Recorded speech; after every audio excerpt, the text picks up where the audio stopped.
Good evening, everyone. Welcome to the December 16th regular meeting of Council. I'd like to first recognize that we are gathered on the traditional territory of the Stoneymook First Nation. Our clerk tonight will be Ms. Sheila Gurry. We also have the following councillors attending electronically tonight. That's Councillors Brown and Manley. Tonight's regular meeting of Council is being held in accordance with the Community Charter and Council Procedure Bylaw 2018, number 7272. If during the meeting any member of the gallery has a question regarding an agenda item, please write down your name and the agenda item on the question sign-up sheet on the table. Excuse me, Your Worship. Left. Councillor Manley. I can hear you now. Thank you. Sorry, that's the electronics, not me for a change. Yes. And it's nice that my council is listening to me. Please note the Council Procedure Bylaw has been updated. So questions will only be taken on staff reports, consent items, or other business items. Before we start the meeting, I would like to take a few moments to remind those in attendance about the rules of decorum for all council and committee meetings. A meeting of council is intended to be a place where democracy can freely take place in a respectful and safe manner. The council chambers is a workplace, and there are considerations council and staff must make to ensure that a safe work environment exists in accordance with BC WorkSafe regulations. To support this, disrespectful conduct will not be tolerated, so we ask that there be no cheering, jeering, or other outbursts from the gallery at any time. This will ensure that anyone speaking, whether it be a delegation, member of council, or staff, is not interrupted and can make their point freely without distraction or fear of ridicule. In instances where a speaker is being inappropriate or has exceeded their time limit, their microphone will be cut off. If there are outbursts by any person in the gallery, they will be asked to stop, and if they do not comply, they may be asked to leave as permitted under Section 133 of the Community Charter. If necessary, Council may call a recess in order to reset the environment of the Council chambers. It is our belief that if everyone is respectful of these basic considerations, this meeting and future meetings will be more effective in furthering the business of the City of Nanaimo. And the first item on the agenda is the introduction of late items. Ms. Gurry, please, we have a number.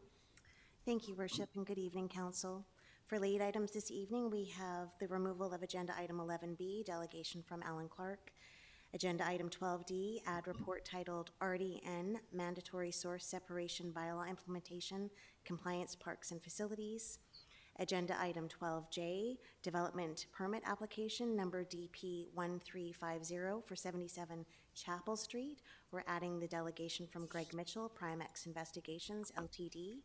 And just for note, Your Worship, 12J, which is that item I just noted, will be moved to follow 12A because of the delegation speaking.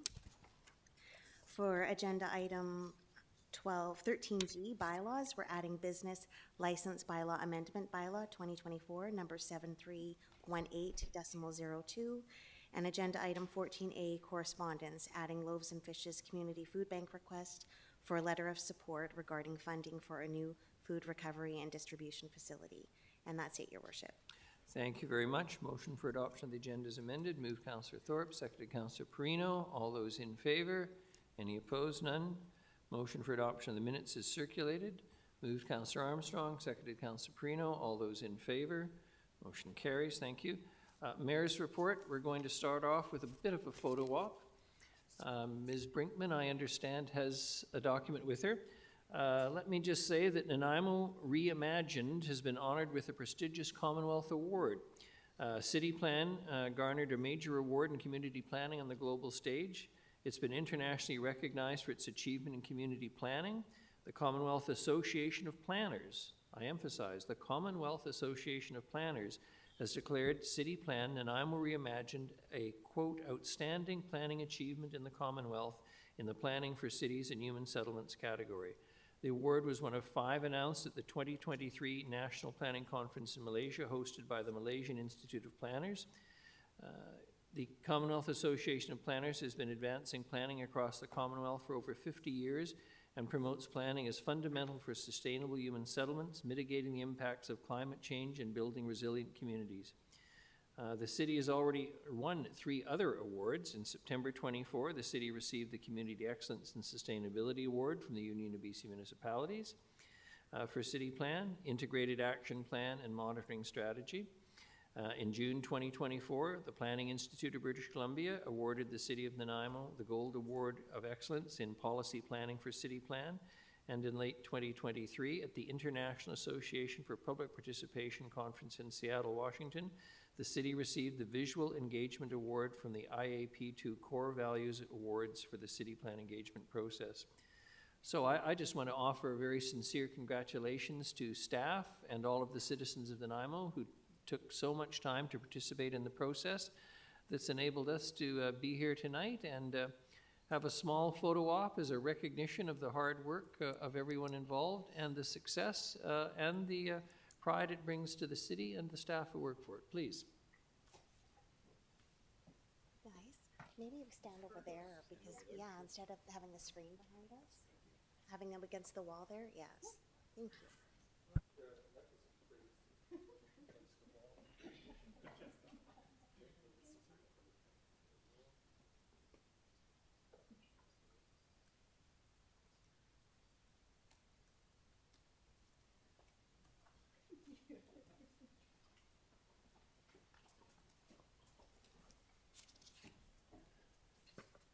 I have a few other items. Just a little reminder, the postal lockout strike having been not settled but disposed of off the public agenda for a few months, I would remind everyone that 2025 curbside collection calendars are ready, but their delivery has obviously been delayed by the postal stoppage. Normally, we have them out this time of year. With that being the case, the city's curbside collection calendars will be out as soon as they can possibly be put out. The Nanaimo Recycles app is the best option. The app can be set to send reminders leading up to and on collection day and can be used to glance at future collection days, and the city pushes out updates on the app when there are weather delays or other unpredictable collection updates. The app is available at Apple's App Store and on Google Play. For residents that lean away from technology, BI numbered among them one, but would like a printout of their schedule, front desk staff at these city facilities are ready to help. Service and Resource Center at 411 Dunsmuir Street, Bevan Park, 2300 Bowen Road, Bowen Park, 500 Bowen Road, Nanaimo Aquatic Center, 741 3rd Street, Nanaimo Ice Center, 750 3rd Street, and Oliver Woods Community Center at 6000 Oliver Road. And help can also be found at Nanaimo branches of the Vancouver Island Regional Library. Burl's printout costs are 25 cents a page. I would remind everyone as well, in the Christmas season, which is so important for retailers, that there is temporary free parking in the Bastion Parkade as we support downtown businesses during street construction. Visitors to Nanaimo's downtown can now park free on levels 2 and 3 of the Bastion Street Parkade for up to 2 hours at a time, Monday to Friday during the day, 8 to 5 p.m. Parking on all levels of the Bastion Street Parkade is free during evenings and on weekends without time limits. This is in addition to the free street parking that was designated on in October on Commercial Street, south of Wharf, Front Street, Chapel Street, Church Street, Bastion Street, Anchor Way, and Cameron Road. The Nanaimo City Council and Downtown Nanaimo Business Association initiatives is meant to encourage both new and returning shoppers to visit our downtown and continue to support our downtown businesses.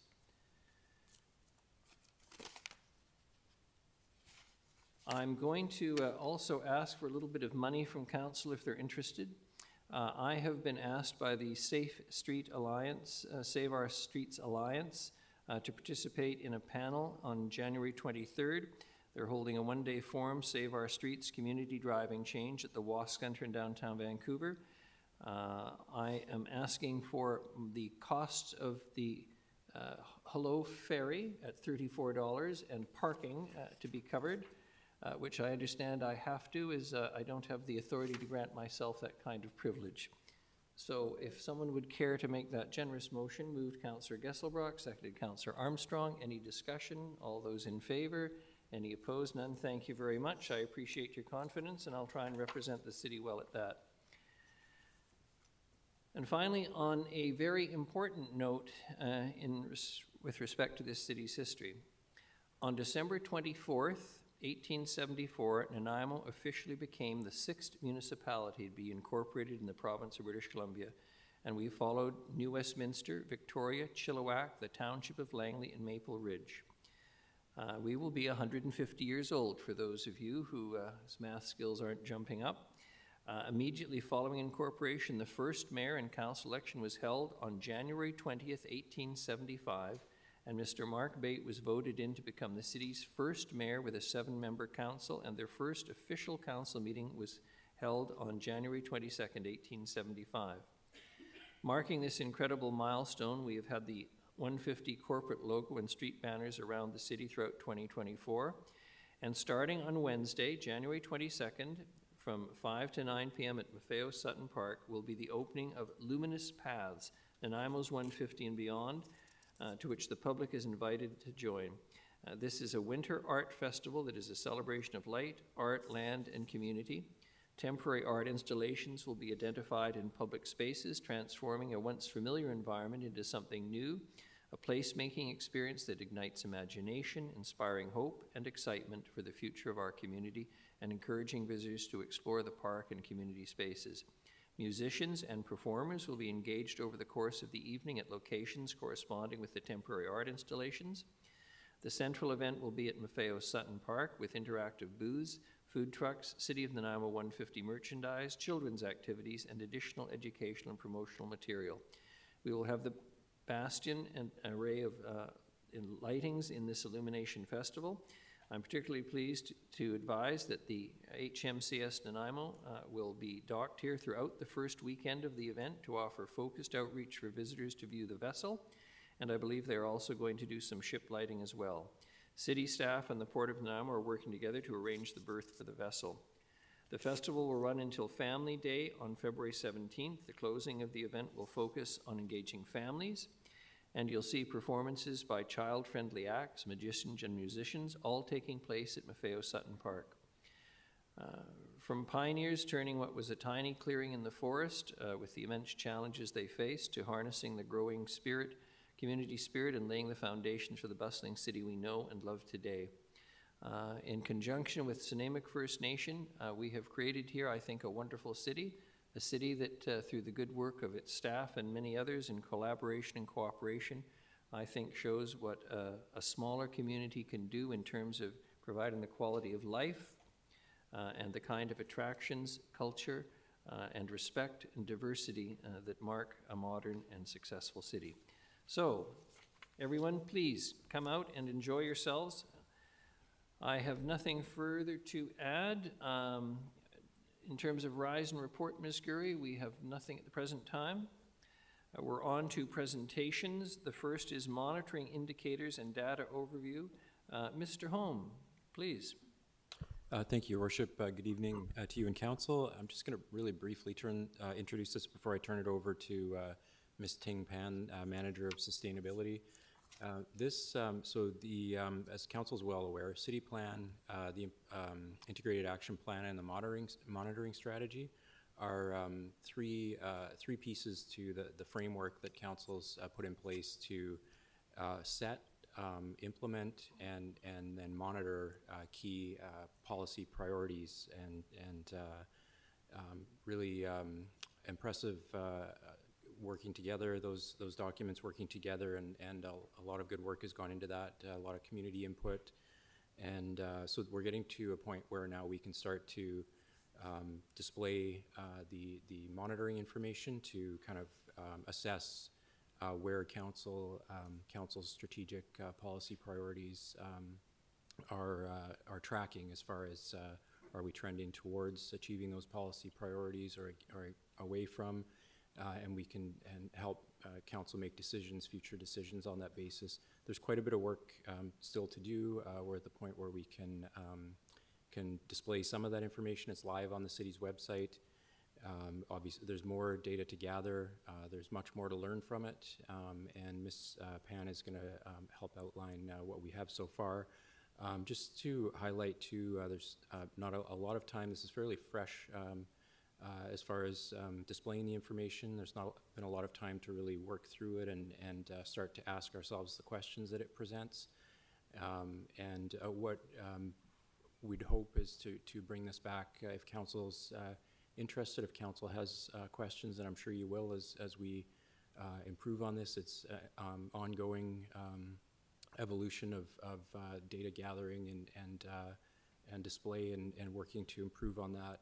Ms. Pan will touch on what we have, but we'll be happy to in the future take questions from council and come back and possibly at a governance and priorities committee meeting if that's something that council would choose to do and kind of work through some of the questions in a more formal way. But this gives council an opportunity to see what we have so far, and Ms. Pan will walk us through that. Thank you. Thank you very much, Mr. Home. Ms. Pan, good evening, welcome. The floor and the screen are yours. Thank you. Good evening, Mayor and Council, and thank you for the introduction, Mr. Home. Your volume is a little low. See if I can make this a little bit better. Much better, thank you. Okay, good. Thanks for letting me know. Yeah, so I'm happy to be here and present this evening another milestone of our city plan implementation.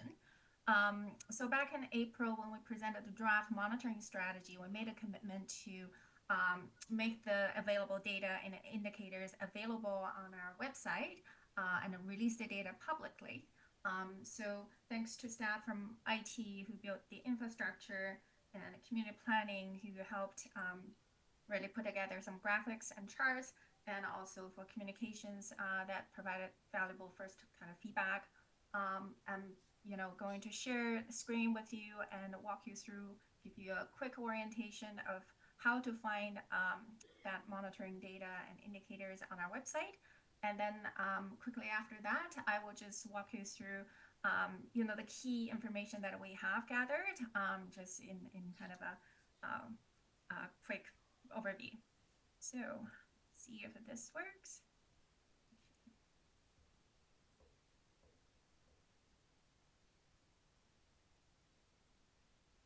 I hope you are able to see my web page. Yeah. Okay. So, okay, there's a bit of a delay. So this is the city plan monitoring webpage, and you could find it under property and developments. And if you go to sustainability, this is under monitoring strategy, or you can simply search city plan monitoring, and you will find the link that will take you to this page. And here, so at the very beginning, we show that this is where you can find the performance indicators and data. And if you're looking for priority actions or projects, then we have a link that directs people to the integrated action plan. And then below that, we explain pretty much, the content that we already had in the monitoring strategy, the two types of indicators that we use. We have a limited number of key indicators that kind of give us that big pictures view of how we're doing. And these indicators have a normalized score as a percentage, where 100 or more percent indicates sustainable or ideal, and less than perhaps 100% means it's not really achieving that sustainable state yet. And then we have a series of supportive indicators that also show us how we're doing in a specific area if we're moving in the right direction. So below that, we explain that there are 4 different ways of exploring these indicators and data. The first is getting a kind of an impression through our annual data portrait. And this is the Nanaimo monitoring bar graphic that I have shown before.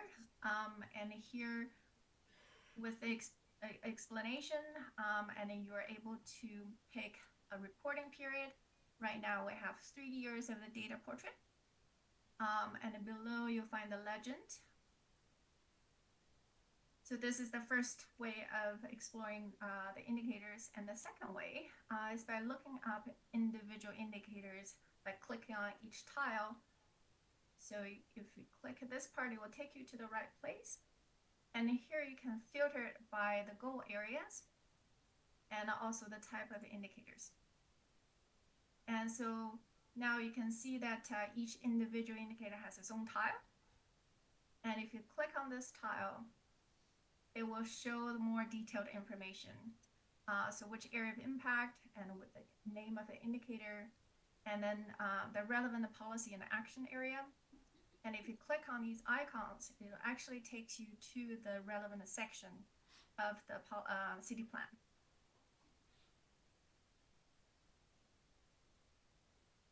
And further down, you will see the actual score for the data.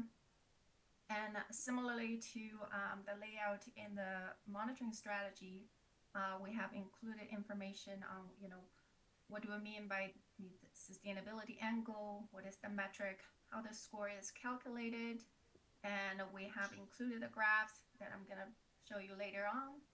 And then we also have the section where we explain the rationale and analysis, why we measure this, and how we measure it. And if I'm going back, I also want to show that, so below we have the supportive indicators, and these are the actual data. It could be numbers, it could be percentages. So if you look at the corporate greenhouse gas emissions, it will show the actual data, tons of CO2s of all the years that target, again, the graphs. And below, there is space for staff to also include some notes or definitions. And then we could include some highlights of our progress and include policy and actions that support this action, and also include links to those specific policy and actions.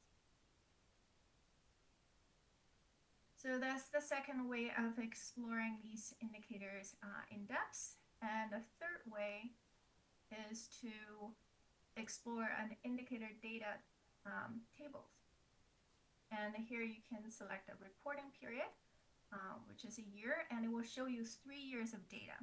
So it's the year that you select as well as the 2 previous years. And here you can look at all of the indicators together and 3 years at a time. And the last way of exploring the indicators, go back at the beginning, is simply opening these 2 PDF documents. So one is for key indicator summary tables and the other supportive indicators. This has the date when they're updated.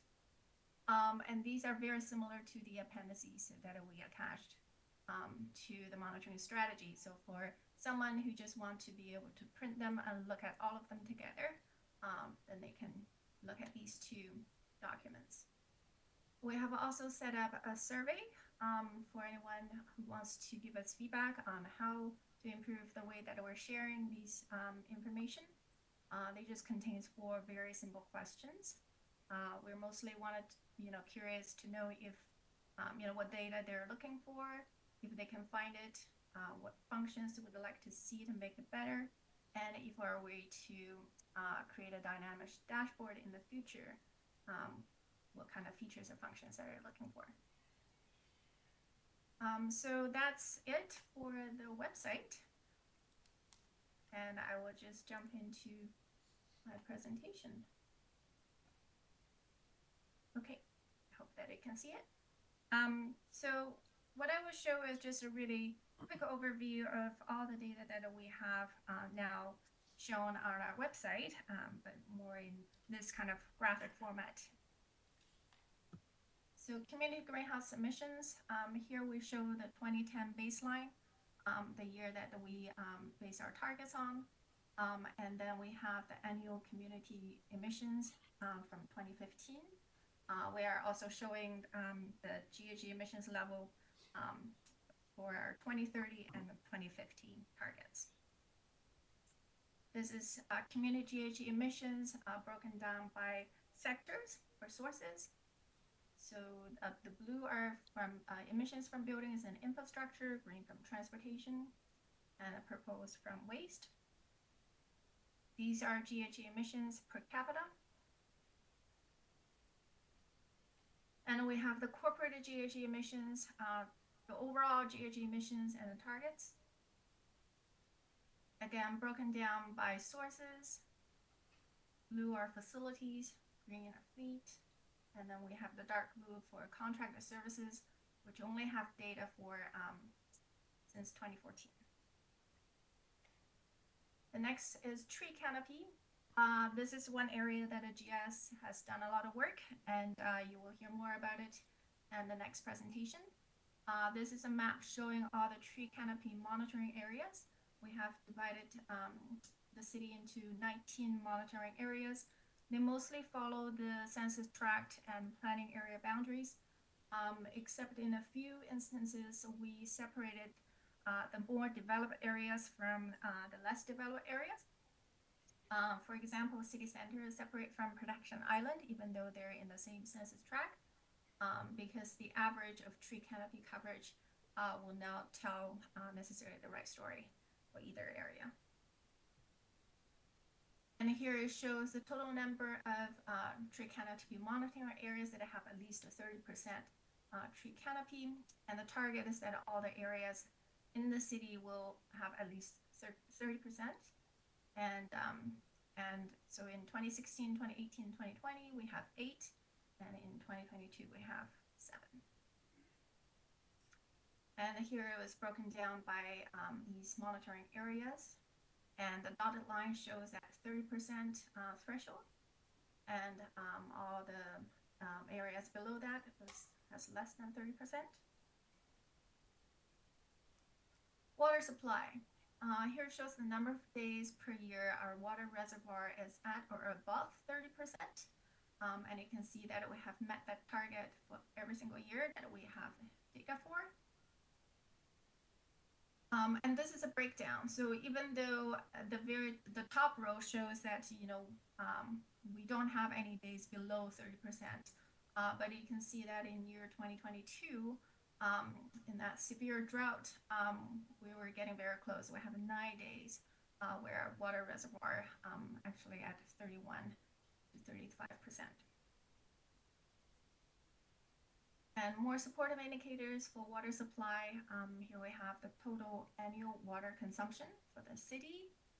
And then we have the residential water consumption per person per day and the average water consumption per person per day. And right now we have the target for average water consumption per person per day. And we're meeting those targets since those targets are established. Environmental flow, we have these indicators to look at water discharge that are in this period when it's critical for salmon rearing. So the goal is that we have enough water discharge during that period. And then the green shows the actual number of days that we're at or above that, the water flow threshold. Residential waste diversion, here it shows the target is 90% diversion rate, and our actual diversion rate has been in between 60 and 70%.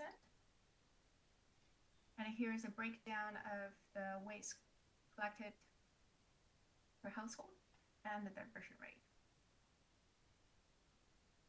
Now we're moving into connected Nanaimo.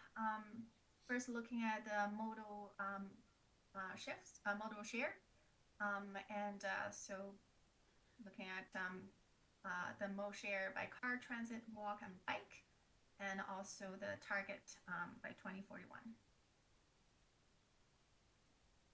We look at the vehicle ownership. So the green bar shows the number of registered vehicles in the city of Nanaimo, and the targets right now is 1 personal vehicle per private dwelling. We only have 1 year of data, so that's from 2021. And once we have the data for the other years, we'll be able to update this graph and showing how that compares. This one is traffic-related fatalities.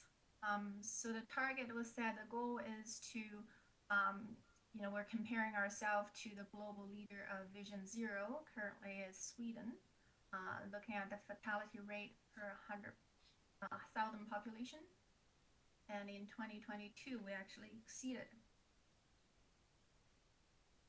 In terms of traffic-related injuries and target, again, we're looking at the global leader of Vision Zero country and the injury per 100,000 population. community safety, here we have the crime, the real crime data, looking at non-domestic assaults, break and enter in business setting, break and enter in residential setting. Housing affordability. So the target is that 100% of house populations not spending over 30% of income on housing. And you can see that we have been seeing some improvement over time. And this is vacancy rate. Target is 3% vacancy rate. And 2020 is the worst, and we're getting very close to that target. Total new units of housing. So these are like apple and orange comparison. But on the left, it shows the number of new units based on city's building permits issued by calendar year, and that's how typically we track our new units. And on the right, and you will hear more about it later, is the provincial housing targets order, and this is really based on occupancy permits issued from July 1st to June 30th of next year. So we will have to start reporting the number based on the occupancy permits and during that cycle. And here's the non-market units and targets. And on the left was the number of net new non-market units based on BC Housing unit count. And staff compared the unit counts year to year to come up with these numbers. And on the right was the average annual target based on the provincial housing targets order. And again, it's based on occupancy permits from July 1st to June 30th. Here's the number of new units by bedroom mix based on multifamily building permits issued. So they don't include, there is a smaller proportion of units not included here from single family units. But it's broken down into bachelor, studio bachelor, 1 bedroom, 2 bedroom, and a 3 bedroom. Average unit per hectare, this is the density by land use destination. The orange is the target in our city plan. And then the blue bar shows 2021 data.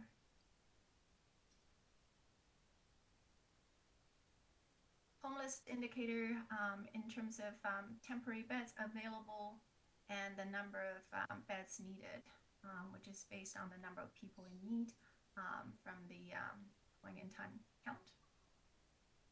And here's a breakdown on the actual number of point in time count on those years and the number of temporary shelter and housing units.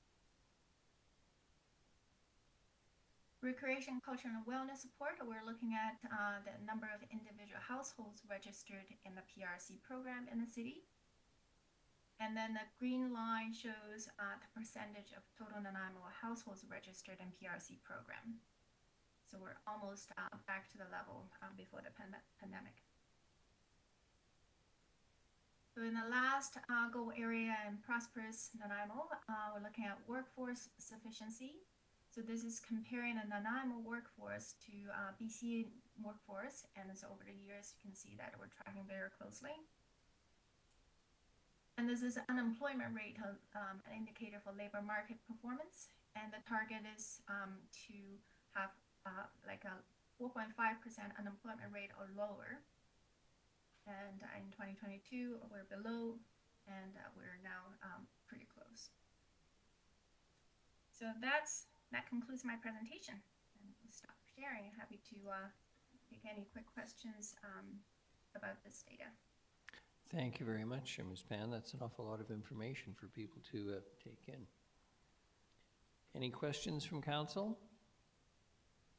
I would encourage the public to take advantage of reading the report and go on the city website, as Ms. Tan encouraged us at the start of the presentation. Councillor Manley, please. Thank you, Your Worship, and thank you very much for this, Ms. Pan. This is like fascinating, all of this data. I just have a quick question about the environmental flow. That's the flow for, it's on the slide 13. That's the flow for salmon run. So that's the release of Jump Lake Dam to make sure that we have enough water at the Granby Gauge and for the salmon flows, for the salmon runs. Yes, through the mayor. Yeah, that's correct. Okay, and the green line being below the orange line means that we're actually doing better than that we're meeting the target. So the orange shows the number of days in that period because it is from the third Friday of August to October 31st. So sometimes they're not exactly the same length every year. And then the green dot shows the actual number of days we're at or above that required or the preferred threshold. So we could do better. Okay. Ideally, we will have all of those days at or above 3.9 cubic meters per second. Okay, thank you very much. Thank you. Councillor Kesselbrook. Thanks, Mayor, through you. Thanks, Ms. Pan, for all the work that went into this. And just a question, so just in terms of the reporting to council, would it be around this time of year every year that we kind of get an up, when there's updated numbers, or would it be a little bit earlier, kind of before budgeting season? And then in terms of the timing for like the 4-year reporting, would that be sort of as an incoming new council would come in, these numbers would be provided during like the strategic plan? And I'm just curious, just sort of the integration in with the decision-making processes. Through the mayor, I think that the reason that we want to move it to online platform is recognizing that it will be very difficult to update the documents from time to time. And having this online, we were able to update the information as they come in.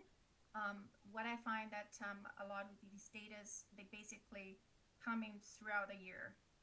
And then there isn't a particular time that we can have all the information, all updated. And some of them have like a couple of years delay. So the plan is that we will basically update the web page and this data if we have new information. Okay, great. That makes a lot more sense. It's available as needed online. And yeah, one thing discussed later, but in terms of the link to get to the actual reporting and data, I think we could probably make it a little bit more closer to like the city dashboard, accessible. I think it's like 6 clicks or whatever to like get into it. It's kind of like hidden a little bit in one of the department areas, but this is details for later on. But thank you so much for the work. This is awesome. Thank you very much. Not seeing any further questions. Ms. Pan, Mr. Holm, thank you very much. Appreciate the presentation. The next item is tree canopy coverage. Mr. Eng, you're going to introduce this, and then Mr. Campbell's going to make the presentation.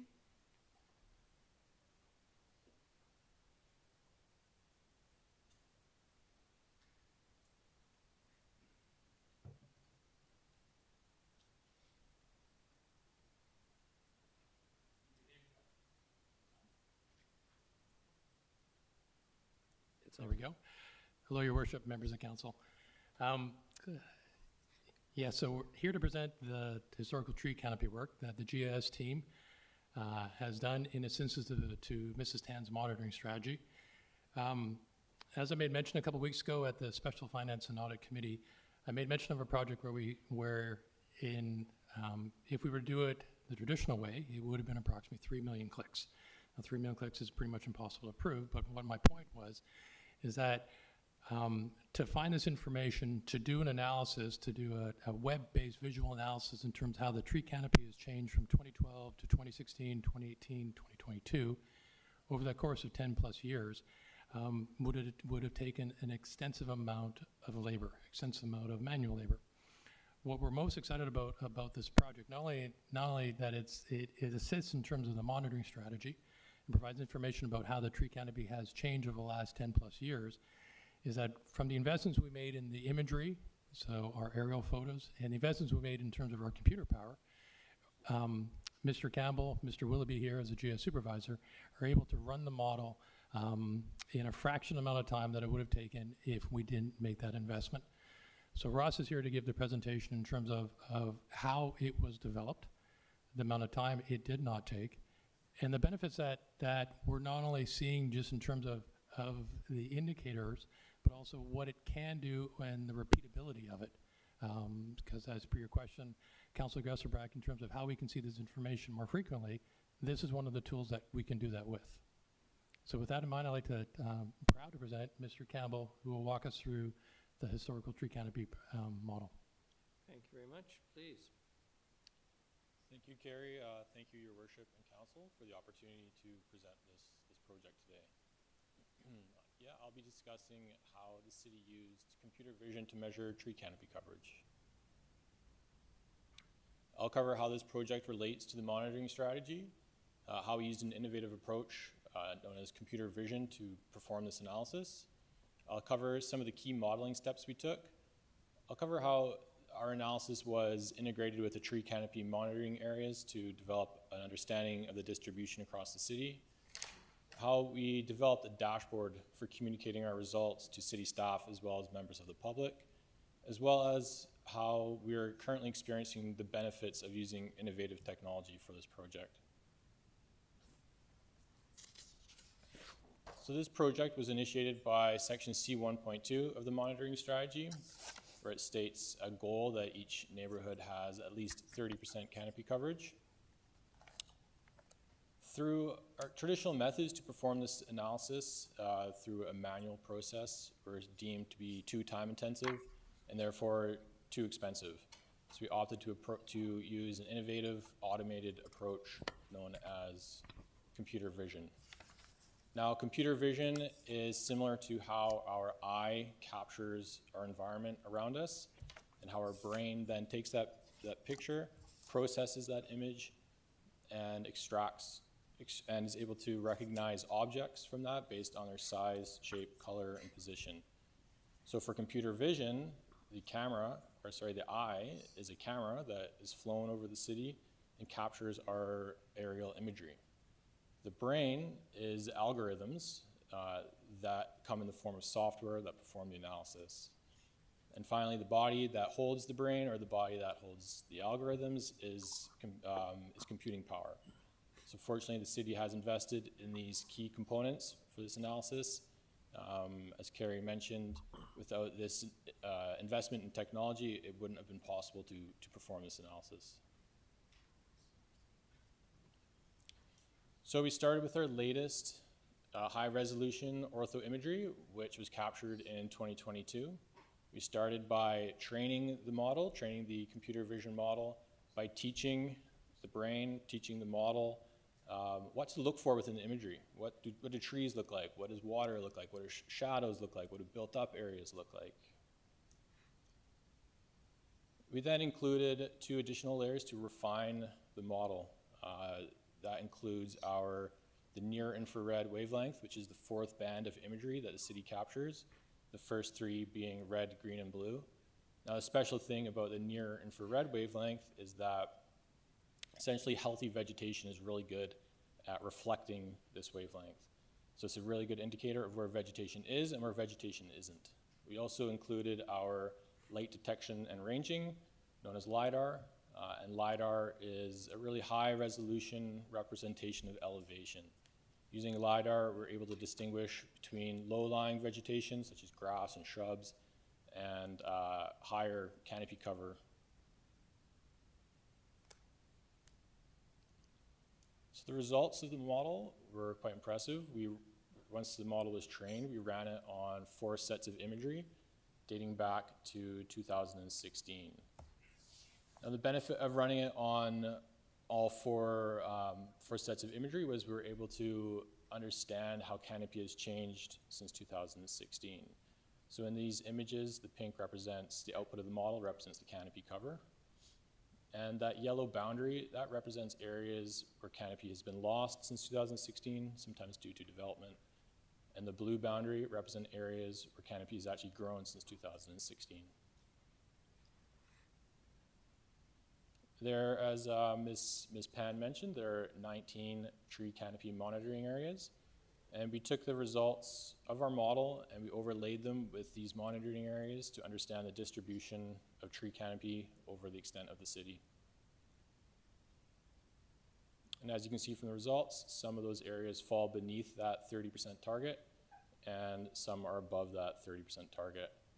On the far right, you'll notice that the full city falls at 29% tree canopy cover.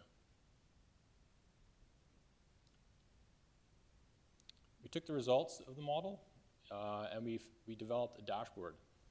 And this dashboard is interactive. Users are able to select monitoring areas and understand how the canopy cover has changed over time. It's changed since 2016 using the graph at the bottom. Users are able to toggle on and off the tree canopy monitoring area layers. So there's a layer for each of the years that the canopy cover was captured. And this dashboard is available through the monitoring strategy dashboard that Ms. Pan referred to. So for some of the benefits we're experiencing, it's amazing how repeatable this model is. As I mentioned, we ran the model on 4 years of imagery. We'll be able to run the same model on future imagery sets as well. We believe this has saved the city roughly 1,500 hours of staff time. This is also a marked improved return on investment for our remote sensing data, which includes our ortho imagery as well as our LiDAR data. We also believe this has built capacity and capability within our GIS team. We're looking forward to using similar models and this technology stack for future projects to help the city answer future questions and solve future problems. So thank you. If there's any questions, I'll be happy to take them. Thank you very much. Councillor Perino. Thank you, Your Worship. Very quick question through you to Mr. Campbell. I'm just wondering, will this be on our website so that the public can view this at their leisure? It's complicated. Yes, through Your Worship, yes, it will be available to the public through the monitoring dashboard that Ms. Pan referred to. Okay, great. Thank you so much. Councillor Gesselbrock. Thanks to you, Mayor. Just say thank you for all the work on this, and we're updating our tree bylaws and our whole strategy to make sure that makes sense in how we're doing development and maintaining a livable environment. And this really allows us to do the evidence-based policy making. And so huge thank you, and really great tool that's been developed. So great work. Thank you. Technology is pretty amazing. Yes, it is. Councillor Brown. Thanks, Your Worship, and thank you for the presentation. Just a quick question, very useful tool. I'm just curious, now that the model has been built for something like canopy cover, can it be utilized with a different data set around, obviously there'd be tweaks, through model build or whatever it was, but can there be tweaks for, say, impervious surfaces or things like that to get a sense of parking in streets or whatnot? Through Your Worship, thank you for the question. Yes, there's similar models. They aren't the same. They would involve training in order to develop them for different purposes like that. Okay, thank you. Thank you very much. I'm not seeing any further questions from anyone. Appreciate the presentation tonight. Gentlemen, thank you.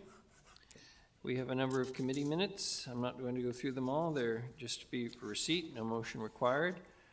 I'm going to ask for a motion for adoption of the consent items, and after it's been moved and seconded, we'll ask for the ones that anyone wants removed. Moved Councillor Armstrong, seconded Councillor Thorpe. Councillor Manley, yes? I was expecting this. Yes, thank you, Your Worship. I'd like to remove number 10 and number 11 because I have a conflict of interest with the Leaf Society, which I am a director on.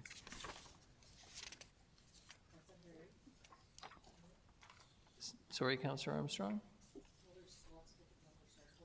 Yes, I'm just going to say... Your Worship, I'm just going to confirm with Councillor Manley that it is under 10A, it is number 2, 10 and 11. Is that right? 10A, 10 and 11, sorry. Yes, okay, yes, that's what I... 4, yeah, under number 4. No. Yeah, okay, thank you so much. I see them. The culture grants. Yeah. All right. All those in favor? Any opposed? None? With respect to the separate items? Yes, so the items that Councillor Manley removed and the item to be separately addressed, that involves Councillor Manley as well, we'll just put him in the waiting room. And then we'll bring him back in when we're done. Having successfully banished Councillor Manley to the waiting room, all those in favor? Any opposed? None? Motion carries. That's And then, Your well Worship, yeah, I believe the item D under separately consent, are those separate to the ones he just removed himself from? I'm just going to confirm with Ms. Mercer that we require a motion for that as well, to that separate. So if, yeah, a motion is required for that separately addressed item. Separate motion, moved Councillor Hemmons, seconded Councillor Armstrong. All those in favor? Any opposed? None? Motion carries. Thank you. Thank you. That takes care of the consent items. Wait till Councillor Manley's back. Thank you. We've dealt with all of them, including D, Councillor Manley. We have now delegations unrelated to agenda items, and we have Barbara McLeod, re-traffic concerns at Oak Ridge Drive. Ms. McLeod, come on down. For the record, introduce yourself, please. You'll have 5 minutes. When you've got a minute left, I'll let you know. Right to the mic in the middle, please. Thank you. Worship, Council, I'll be very quick. I'm here for Council to consider to opening the Sundown Drive for traffic to go from Glenox subdivision to through Gulfview Drive, Tiki Way to Hammond Bay.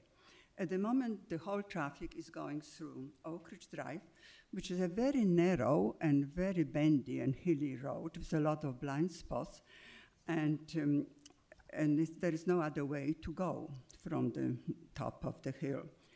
And Sundown Drive is much wider and straighter than Oak Ridge Drive. The length is 1.5, and so it will make sense to open it up to ease up the traffic altogether. The Oak Ridge Drive has a sign recommending speed 30 kilometers an hour, but majority of drivers just go quite fast. As the recent survey said, it was over 50 kilometers an hour.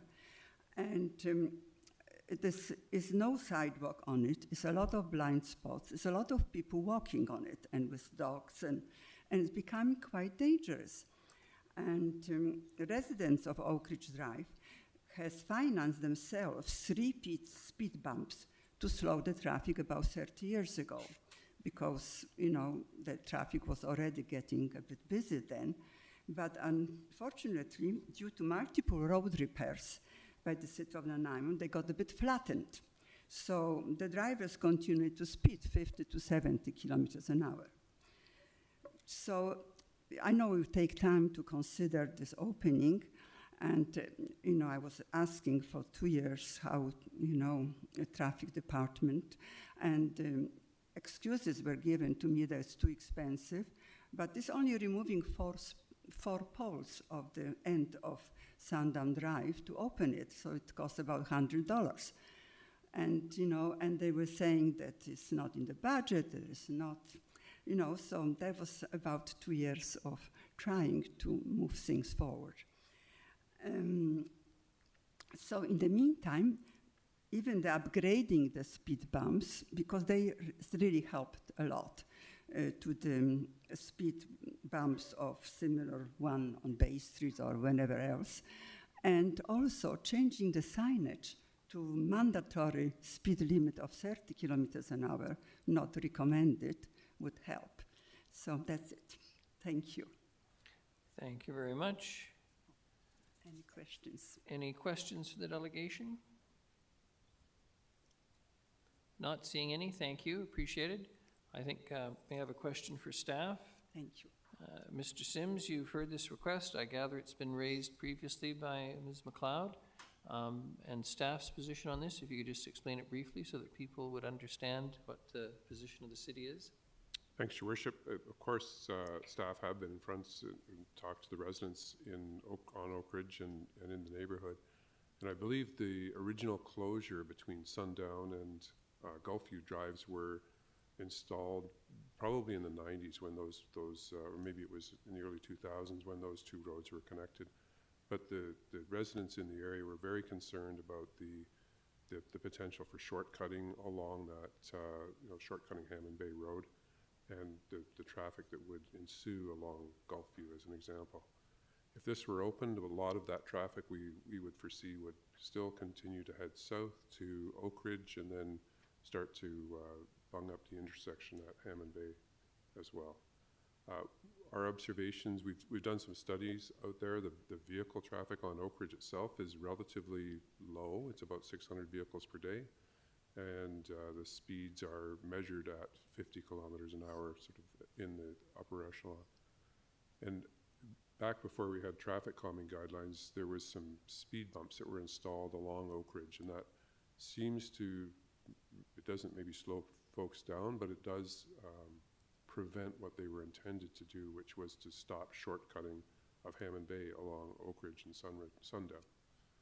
So that's where we're at. I think this may be perceived to solve one problem for Oak Ridge Drive residents, but it would create an awful lot of problems for other areas or other intersections and streets in the area. Thanks, Your Worship. Thank you very much, Mr. Sims, much appreciated. We're on to reports. The first is Interim Housing Needs Report 2024, Mr. Holm, and then we'll move to 12J, correct, Ms. Gurry? That is correct, Your Worship. Thank you, Your Worship. I'll turn this right over to Lisa Brinkman, Manager of Community Planning, to introduce. Thank you. Ms. Brinkman, good evening, welcome. Good evening, Your Worship and Council. So we have a new 2024 Housing Needs Report to present to you this evening. And this is one of the projects that was required as part of the provincial housing bills passed in November 2023. So, and also as part of this, the province introduced a new housing needs analysis method. So that's been used in this 2024 interim housing report. It's called interim because engagement wasn't required as part of this. So, and there's a few other analysis steps that weren't required. So the next one is required in 2028, and you'll see engagement as part of the process. And but having said that, this housing report, I find, contains a great deal of useful and detailed information that will inform many upcoming housing initiatives, such as the new zoning bylaw. And also required by the province, a project that we'll do next year is to review city plan just to make sure it addresses all of the housing needs identified in this housing needs report. So we'll do a more thorough scan and just ensure we have enough policy and guidance in place to meet the housing need. Since all municipalities in BC are doing their interim housing needs report at the same time, we were very fortunate to retain Kevin Green from City Spaces to complete this work for us. And Mr. Green is going to present highlights from the report. But I also want to mention that this year the province gave the city a housing target order. So Ms. Pan referred to that also in her presentation. So the order is for a minimum of 4,703 new housing units by 2029. And in the order, targets were given for bedrooms, rental units, below market units. So Mr. Green's going to try and shed some light on the difference between the housing target order and this interim housing needs report. And at the end of the presentation, Mr. Green and I are both happy to answer any questions you may have, and I'll turn it over to Mr. Green, who is presenting by Zoom. Thank you very much, Ms. Brinkman. Good evening, Mr. Green. The floor is yours, please. Thank you, Ms. Brinkman, and good evening to the Mayor and Council. I'm pleased to present the findings of the Nanaimo Interim Housing Needs Report with you this evening. Next slide, please. The province first introduced housing needs report legislation in 2019, requiring all local governments to undertake a housing assessment process every 5 years, with the City of Nanaimo endorsing a housing needs report in the spring of 2023. This interim assessment has been undertaken in response to updated housing needs report requirements included in the broad-ranging legislative changes to planning and land use regulations and tools last fall in November 2023.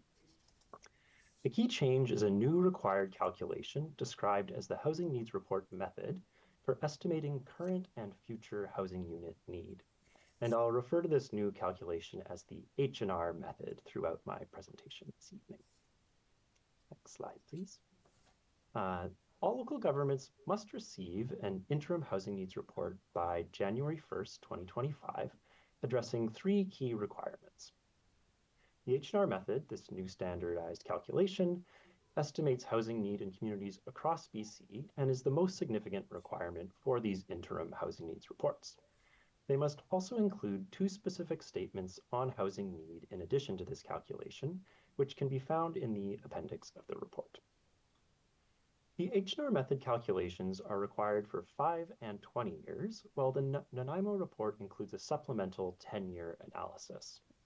This extra time frame is not part of the required methodology.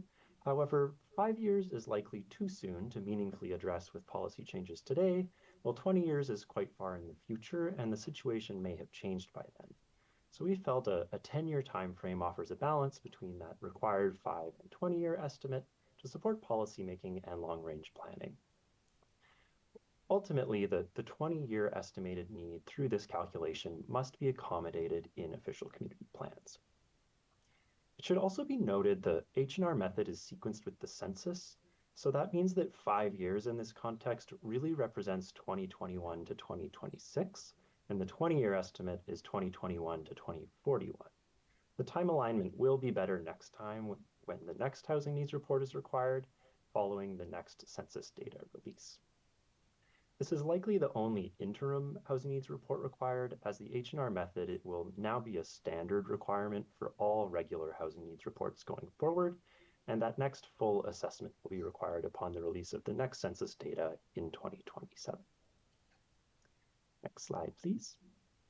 There are 6 components to the H&R method calculation, and the H&R method guidelines released early this summer by the province include detailed explanations of each component and why they were chosen, but I'll briefly summarize them for you this evening. Extreme core housing need, as defined by Statistics Canada, refers to households falling below set thresholds for housing adequacy, affordability, or suitability, who would have to spend more than 50% of their income to pay the median rent for housing that would resolve those standards.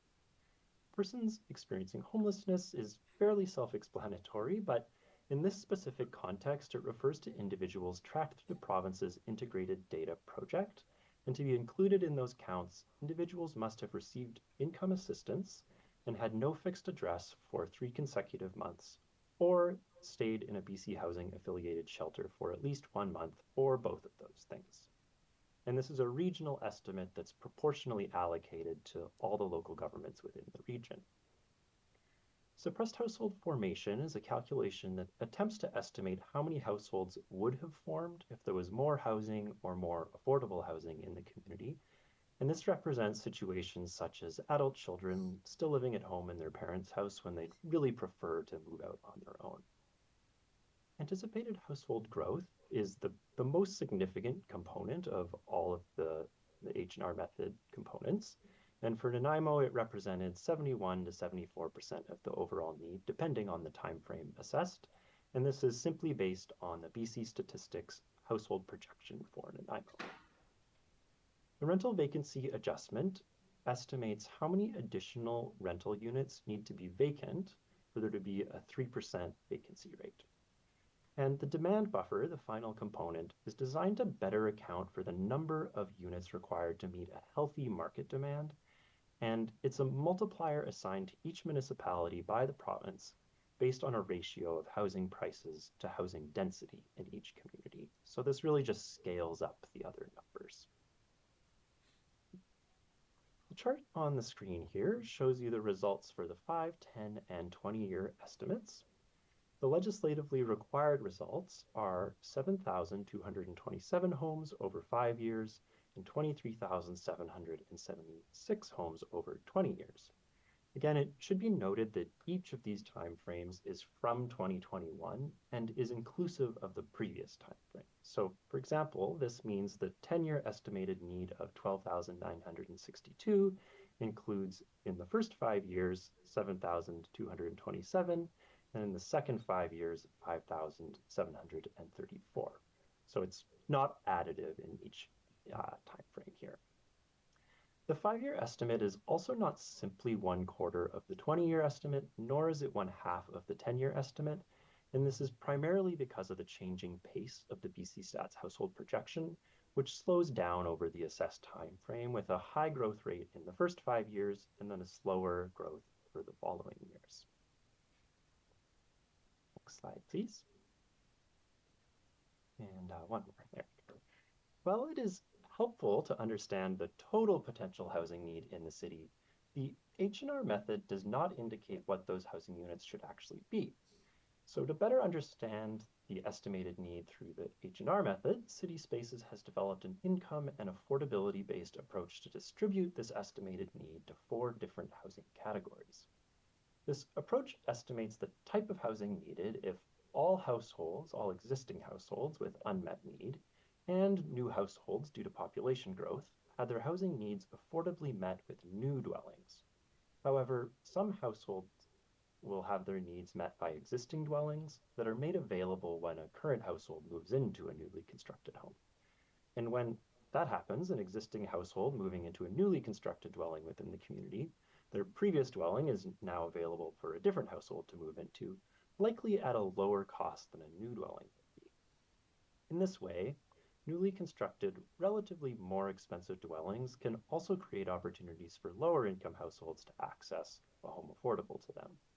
However, market dynamics and individual household choices are complex, and it's impossible to predict exactly how the existing housing stock may or may not address the needs identified by the H&R method.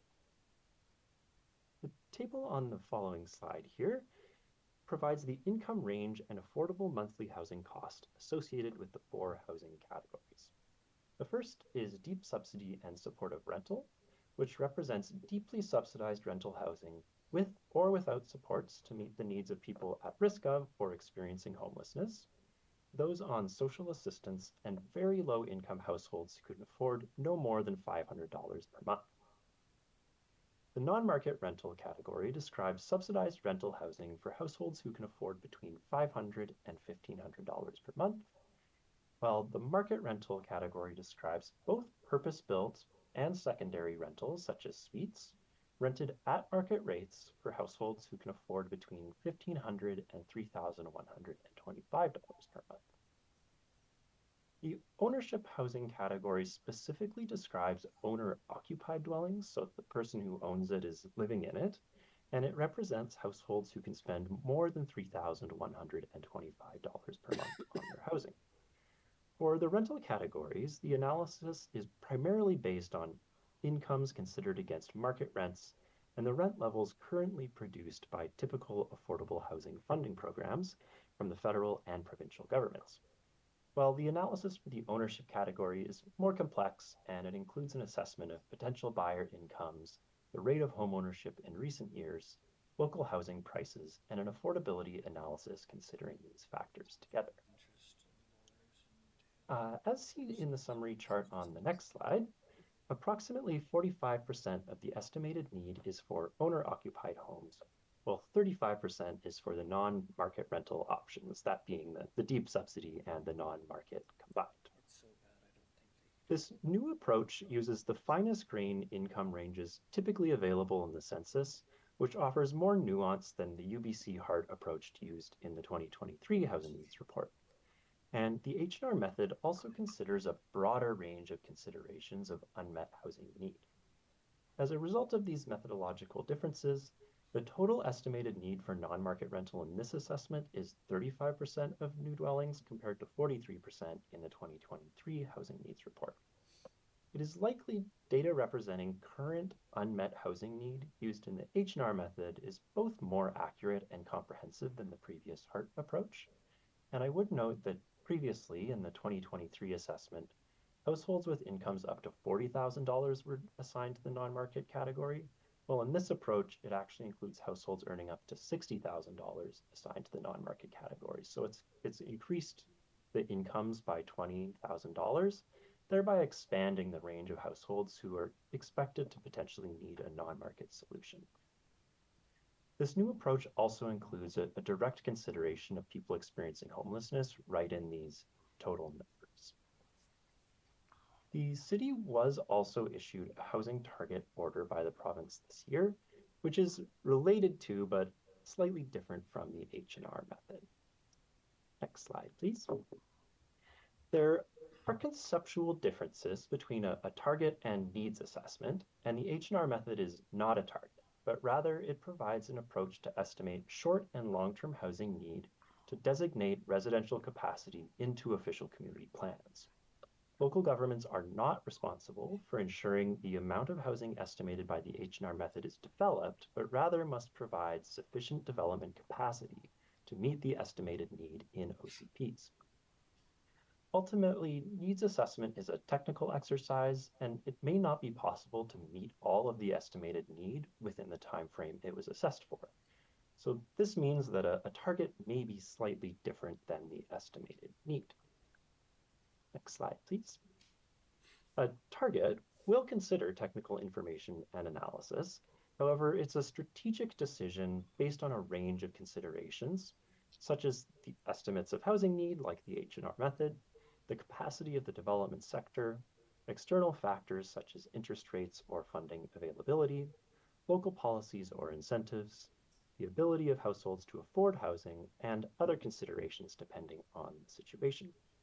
Targets typically attempt to find the balance between the assessed need and what is reasonably possible.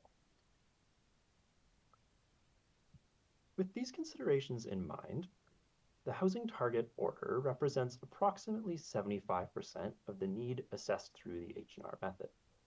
Sufficient development capacity to meet the 20-year H&R method results must be provided through OCP designations, while it's expected sufficient development to meet the housing target order will be achieved over the next 5 years. So those units are expected to be realized. There are also timing differences between the H&R method and the housing target order, with the H&R method sequenced to the census years to always utilize the most recent data when it's first available, while the housing target order is sequenced from the current year to set a target right now. And we can see the difference in the summary table on the next slide. If the 10-year H&R method results are annualized, it can be lined up with and compared against the housing target order, which is for 2024 to 2028. The housing target order does slowly increase each year to give the city a little bit more time to operationalize any necessary changes to achieve the target, while the H&R method as presented here is just evenly distributed to compare against the housing target order. If the total amounts for 2024 through 2028 are compared, the housing target order represents about 73% of the assessed need through the H&R method. We can also compare these annual results against recent permitting activity as seen on the next slide. The chart on the screen shows the number of building permits issued since 2011 with the annualized housing target order and H&R method results. If the housing target order was evenly distributed across the 5 years rather than increasing slightly each year, 940 dwellings would be required per year on average. And looking back 5 years to 2019, the average annual housing target order of 940 units would have been met in all years except for 2021, as shown by the dashed line going across the green bars to the left.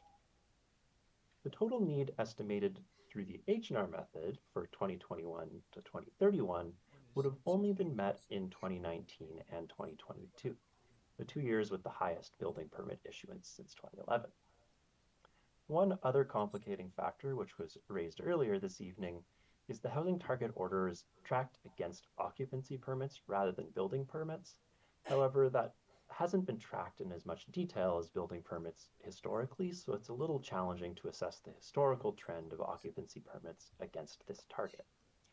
However, if you examine CMHC starts and completions data for the last 10 years, it appears approximately 94% of units that were started reached completion within 2 years in the city of Nanaimo.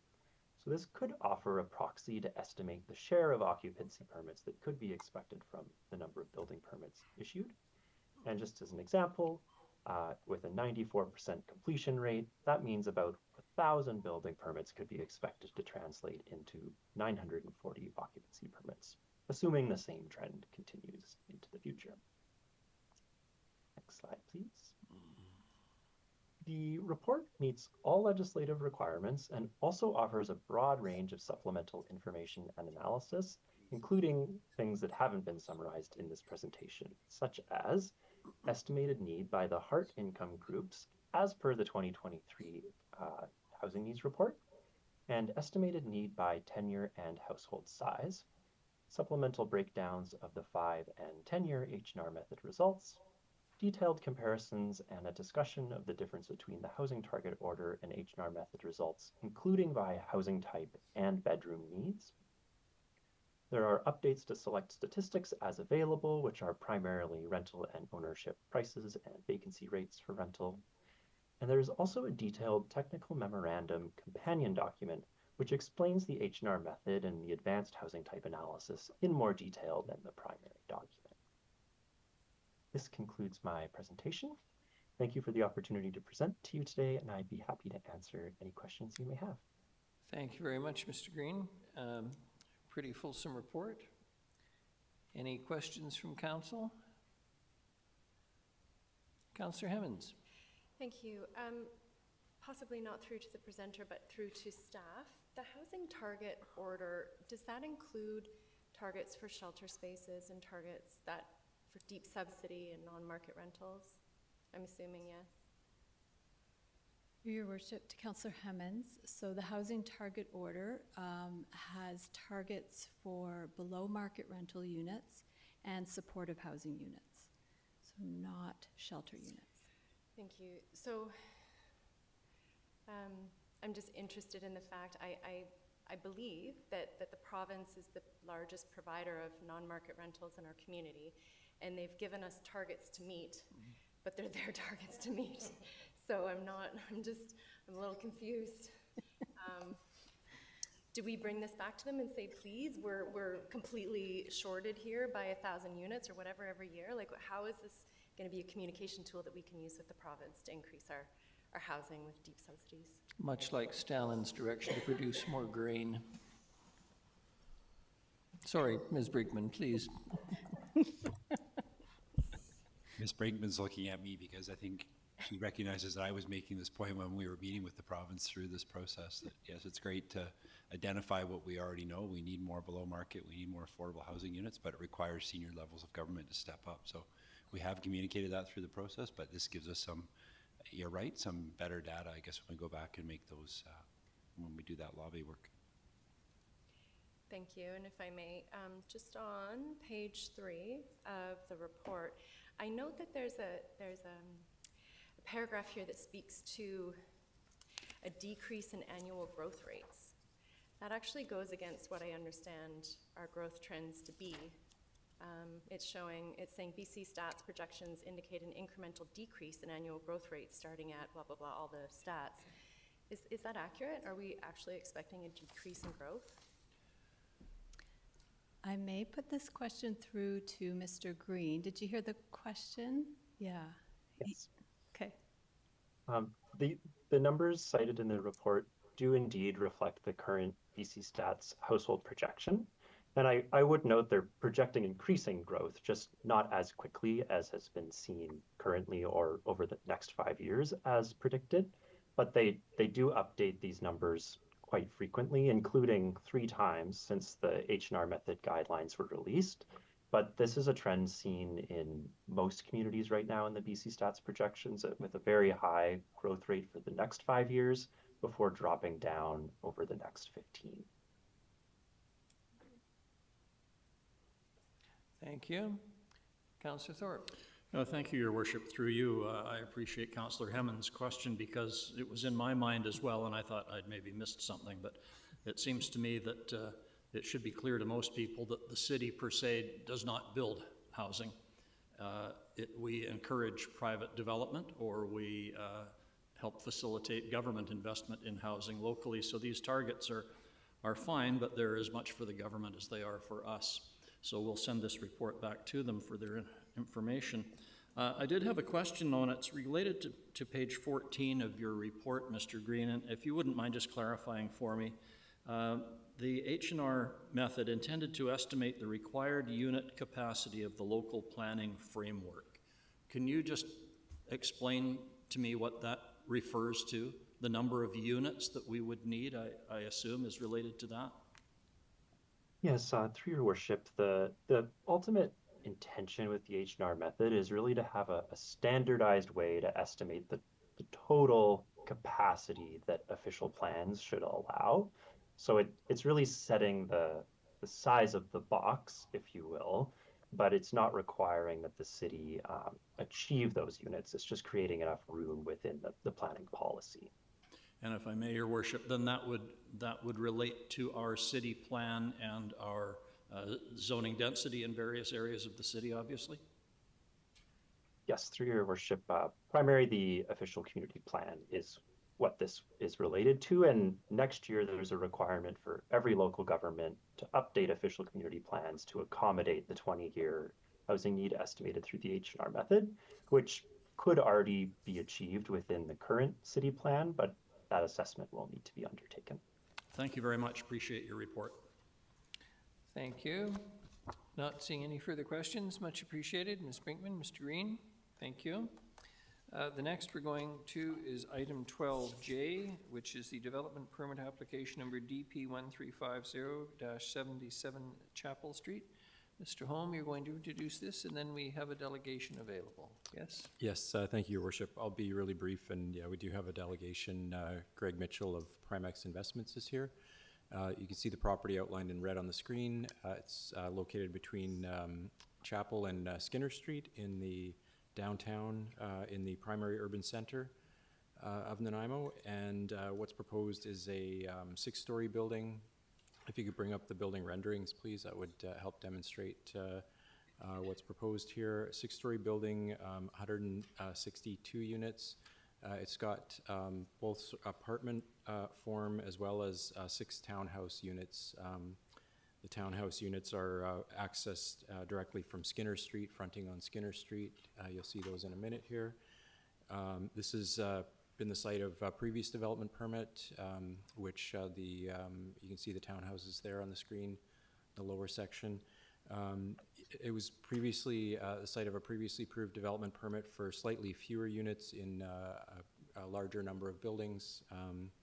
This proposal, the previous proposal, the owner went to did some market research and came back with something that they feel is better suited to the market here, and what's proposed here is consistent with applicable development permit area guidelines, both the general design guidelines as well as the downtown plan and guidelines. As part of this, proposed are 2 public outdoor plazas to be secured with rights of way for public access, as well as public art that was secured through previous rezoning on the site, and as well as a public connection within a statutory right-of-way between Skinner and Chapel Street. No variances are proposed, and as I mentioned, it's consistent with applicable guidelines. Design panel provided quite a number of comments when they received the application, and the applicant responded to those, I think, quite well. I won't say anything further. Happy to take questions. Otherwise, the delegation is here to provide more and answer questions. Thank you. Thank you very much, Mr. Holm. Councillor Brown, question now before we go to the thank you, Your Worship. Through you to Mr. Holm. I noticed there's significant recommendations by the design panel, so I was just curious why this did not go back to them for, unless it did and I'm just missing it, for an additional once over, just due to the, typically don't see that many by the panel. Yeah, thank you. Through your worship to Councillor Brown. So the panel didn't ask for it to come back. My understanding, there was quite a bit of discussion and obviously quite a bit of feedback that has been largely, I think, incorporated into the redesign. I think I I guess I could suggest that maybe if she's so inclined, Councillor Eastmere could, as a member of the design panel, speak to that further if you'd like. Thank you. Thank you, Mr. Holm. Councillor Eastmere. Yes, there were significant changes recommended by the Design Advisory Panel. It does seem like many of them have been addressed. It simply didn't come up as a topic of discussion at the Design Panel for it to come back or not. It just wasn't addressed, and I don't know if that was, I'm not sure exactly why that was, but seeing the changes, I'm happy to see this proceed. I know that, you know, it's tough to move a project like this through the process, and they seem to have addressed a lot of the concerns were around the color choice, and it has been significantly brightened, I would say.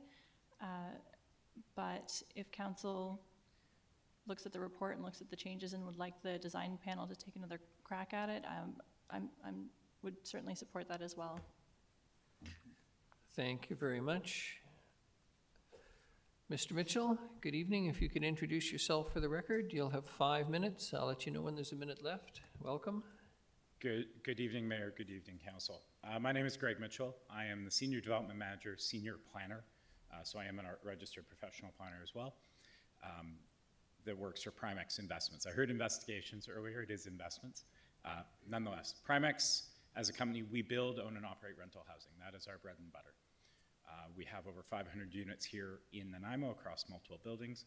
We just opened 200 in 2 buildings up near North Nanaimo Mall.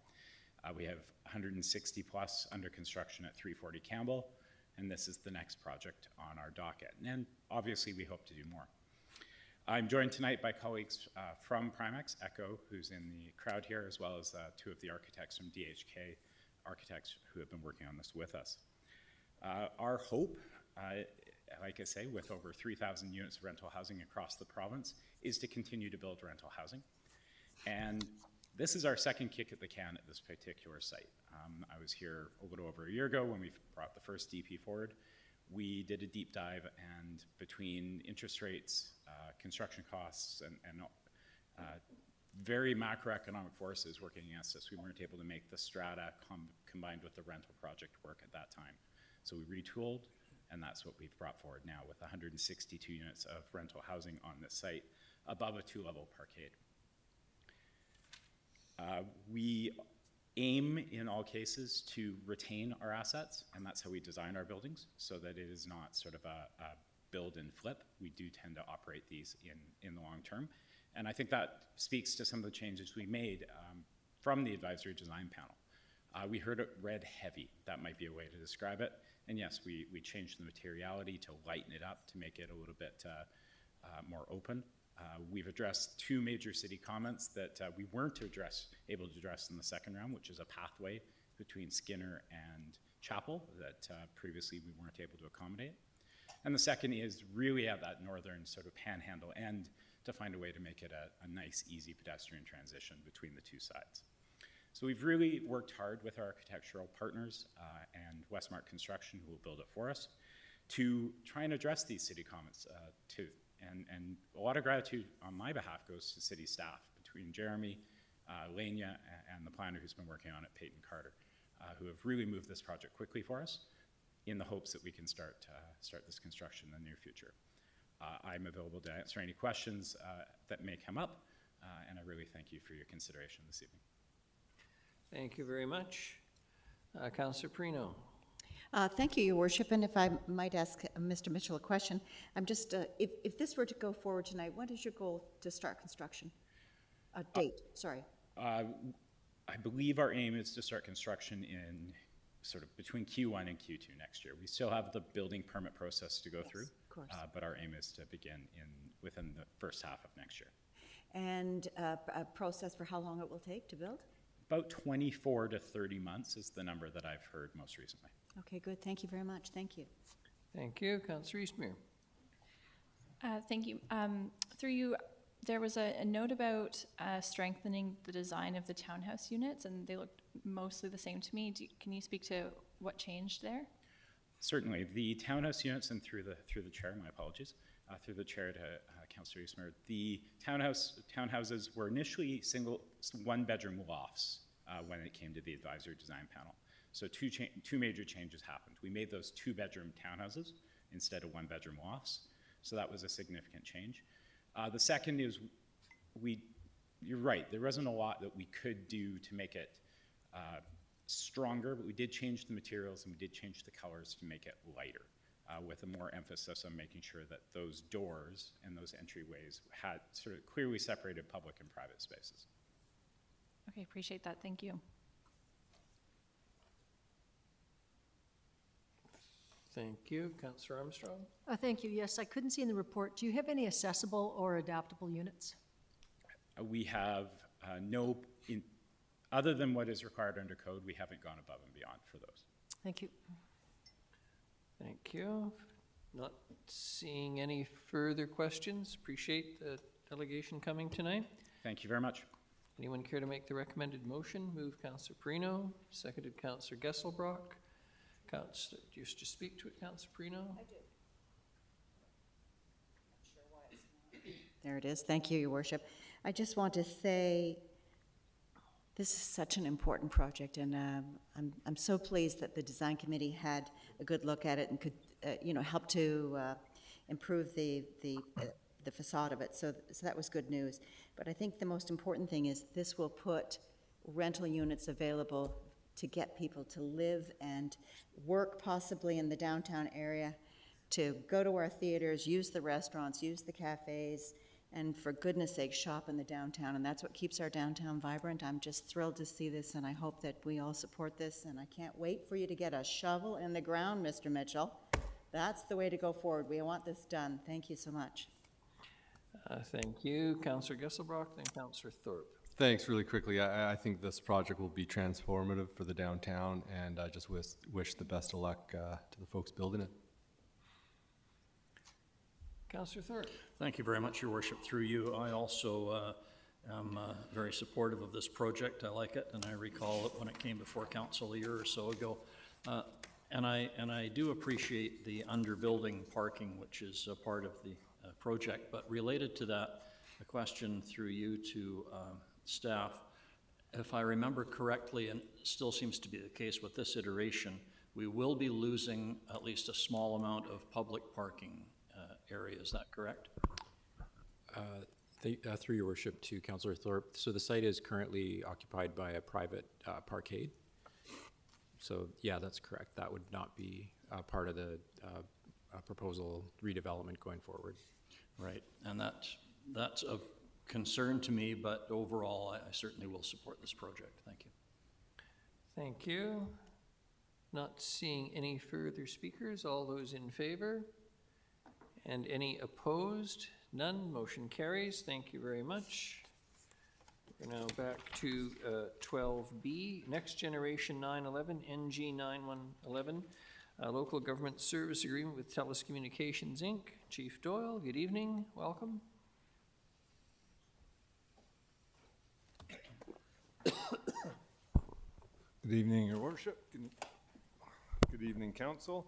As I'm sure you've read the report, I'll just do a brief summary.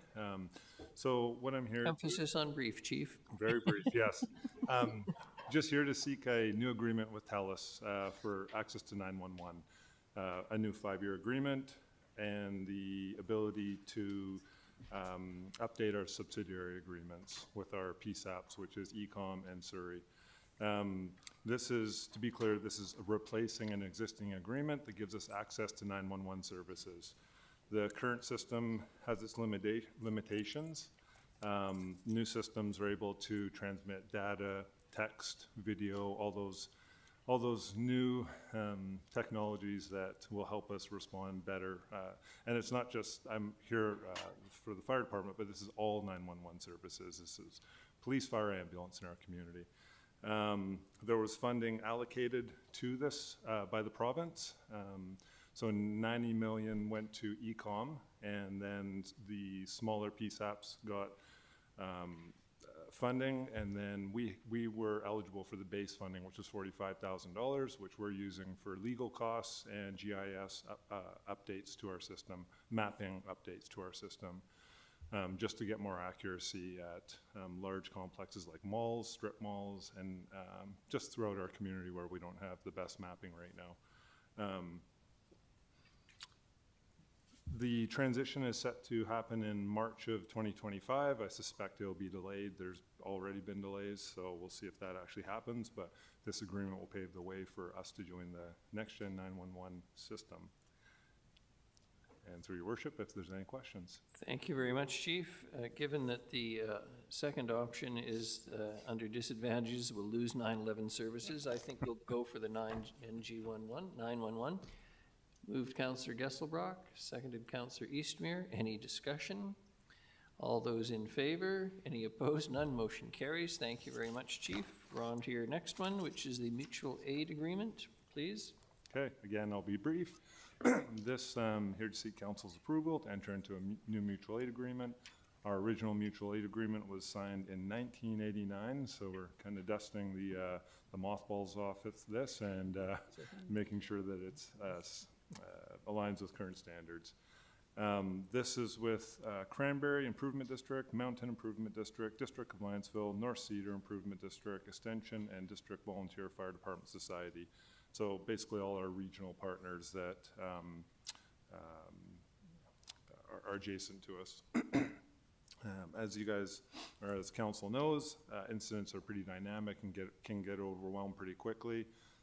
Two examples of that recently was highway fires where we had to call in mutual aid, as well as the Harmac fire where we called in all our mutual aid partners. So every single partner to this agreement, as well as Harmac contracted private firefighting crews because of the duration of the incident being weeks, not days.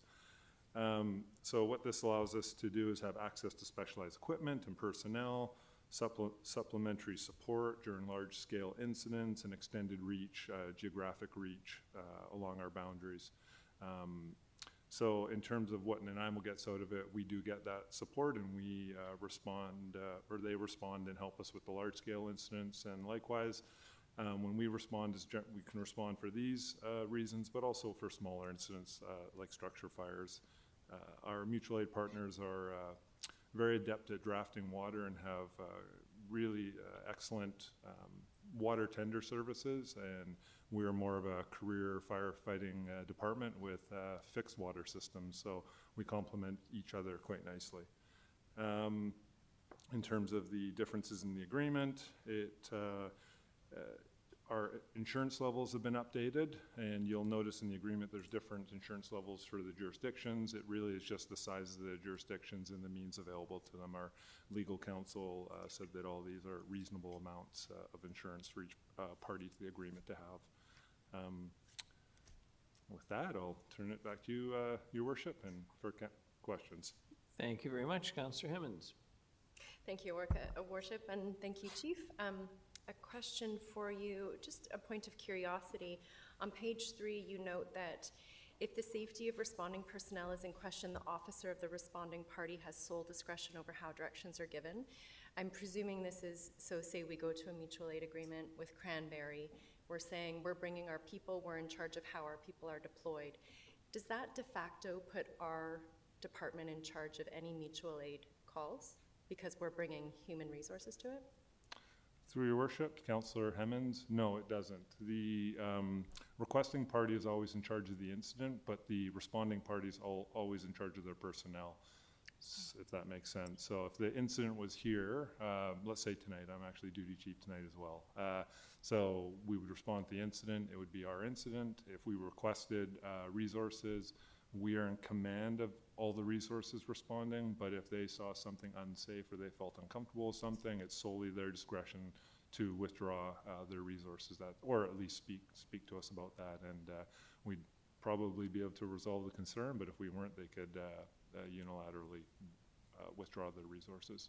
Great, thank you. Good to see this updated. 1989 was a long time ago. Yes, yes.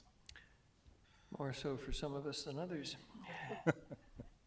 Anyone care to make the recommended motion? Moved Councillor Armstrong, seconded Councillor Hemmons. All those in favor? Any opposed? None. Motion carries. Thanks very much, Chief. Appreciate it. Next is D, RDN mandatory source separation bylaw implementation, compliance, parks and facilities.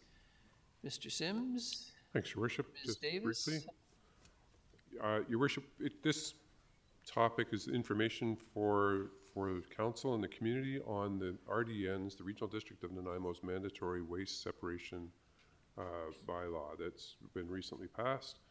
And this report is authored, of course, by several departments. So it could have been introduced by either Ms. Davis Group in Parks and Natural Areas, or Mr. Bryson in Facilities or Public Works. So that just happened to be me. So as you're well aware, that the Regional District looks to a target of 90% diversion from landfills. And this is part of what we're supporting in with our local residents, but also now we're shifting to commercial, multifamily, industrial, institutional. The requirement is that all of those facilities need to have bins for 3 streams, similar to what we do individually at home. So it's going to be quite a large shift for the community, and guess what? The city is also considered under this bylaw as a waste generator.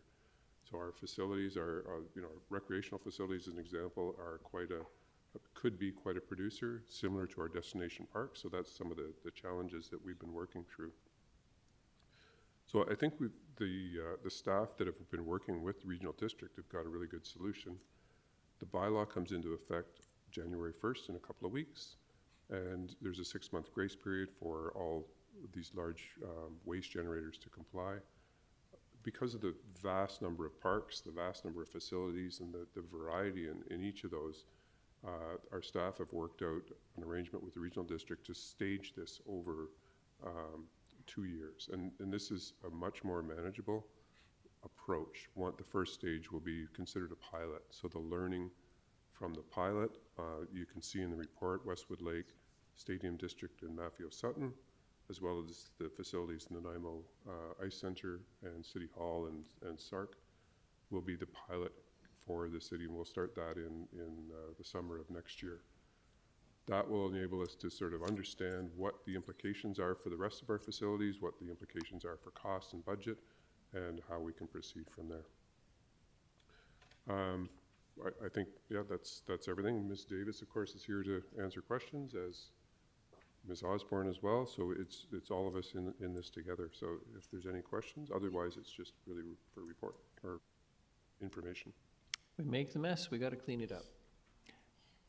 Councillor Gesselbrock. Thanks through you, Mayor. That was interesting to this report. I didn't think that the city would fall under the RDN's bylaw, which it did. Is a pleasant surprise, because I think it is going to have to move us forward in how our public-facing services deal with waste. And I definitely don't underestimate the effort that it's going to take to make it work. The contamination, when you have multiple streams, it's horrendous, and it's a big mess. And I think it's going to be a journey to get people to and figure out what systems are going to work for people to comply, and the education. And I think, it's money well spent, of the RDN in terms of the elementary school and high school programs teaching about source separation and the skills. And there's already a good base set with our residential systems, but yeah, good luck, and really nice to see this happen. And I think the phased approach is wise, and I'm curious.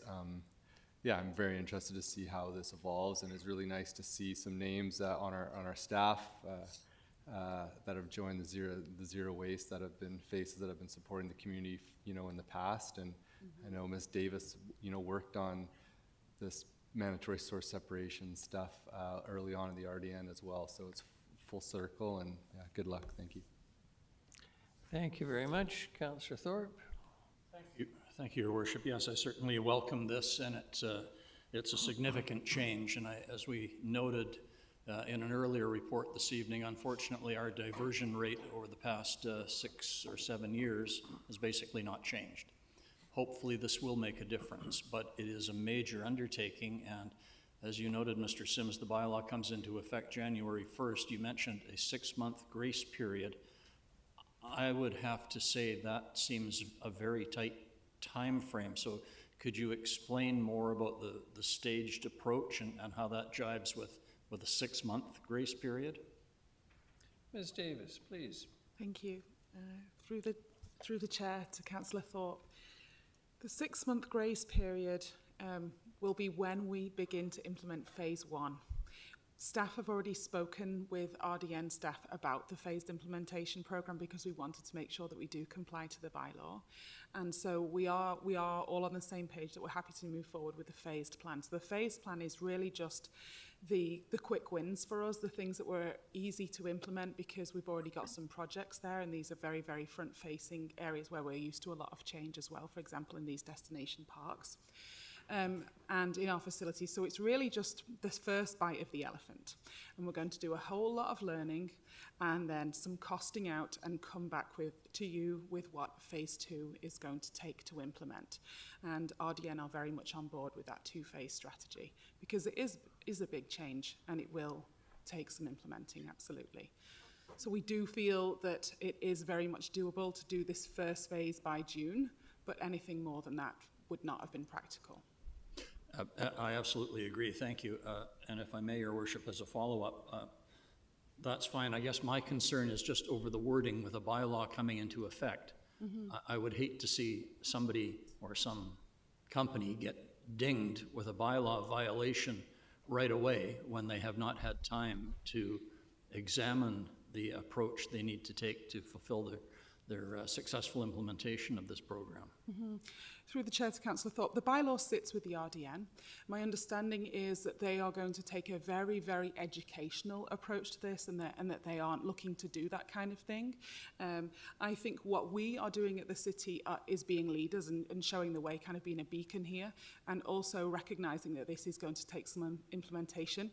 Also, the bylaw is somewhat open to interpretation. This refers to what is considered a waste generator. So I really want to explore that more with the RDN because I feel that, for example, not all our parks are generators of waste. Maybe only our destination parks. Most of our facilities likely will be considered generators, but it's really important to consider that. It's also important to consider which waste you want to pull out of the streams, and a lot of that, again, in the bylaw refers back to haulers, so what they're able to take. And so there is some flexibility within the bylaw to make this work across all of the different institutions and businesses and multifamily residential and developments. And a lot of that, I know that the RDN have hired communication staff to make sure that it's a success. So I think they're working on that. Thank you. That to me seems a wise approach because I think anything to be successful needs to be implemented with care and deliberation and thoughtfulness. Thank you. Thank you. Thank you. Councillor Gesselbrock, something further?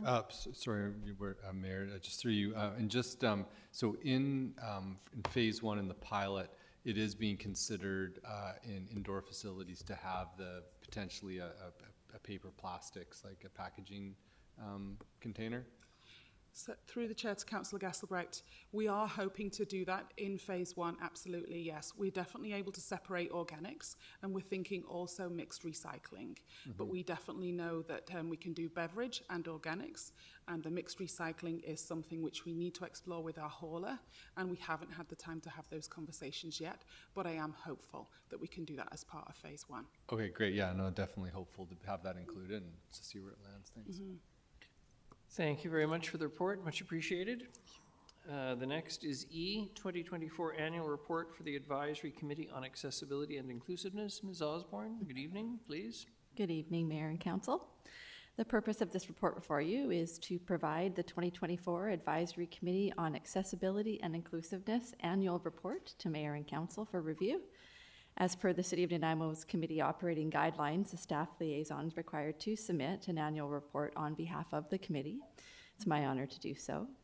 The purpose of this advisory committee, as a reminder on accessibility and inclusiveness, is to promote social and political equity within existing and proposed city plans, policies, bylaws, and infrastructure, and make recommendations to ensure that they are inclusive and accommodating to citizens of all ages, abilities, and walks of life. From the report before you, you can see that the committee has been very involved this year in assisting city staff for a number of different departments on several different projects and initiatives, and they have dutifully fulfilled their responsibilities. As the staff liaison, myself and Ms. Clarkson are here and available to answer any questions you may have on the report for the Accessibility Committee on Accessibility. Thank you very much for the presentation, and thank you also to Councillors Eastmere and Armstrong for their work on this.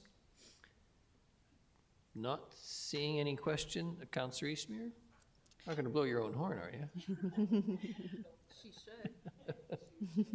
Well, it's not about me actually, but it's about the work of the committee members who I'm just really grateful for their dedication to this committee, and to our staff who do a great job of listening to the many excellent recommendations and feedback brought forward by our committee members.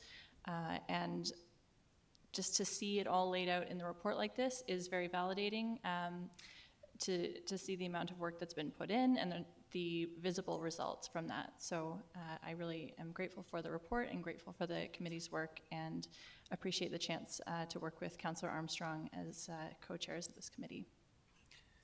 Thank you very much. Would you like to move the motion? Absolutely. Seconded, Councillor Hemmens. Any further discussion? Not seeing any. All those in favor? Any opposed? None. Motion carries. Thank you. Then we're on to the 2025-2029 Financial Plan Bylaw 2024, number 7389. Ms. Mercer, please. Thank you, Your Worship. So this report introduces the 2025 to 2029 Financial Plan Bylaw for first three readings.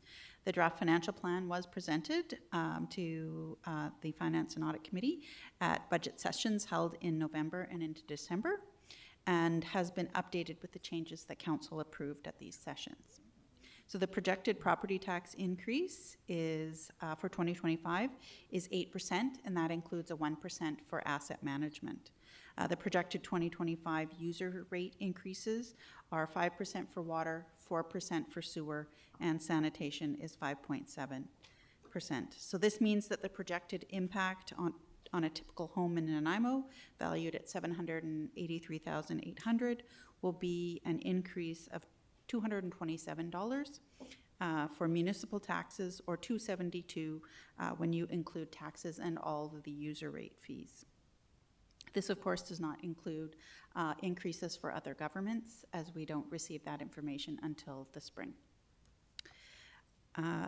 Over the coming months, the finance staff will work on updating the financial plan with changes to estimates and any additional direction that we receive from Council.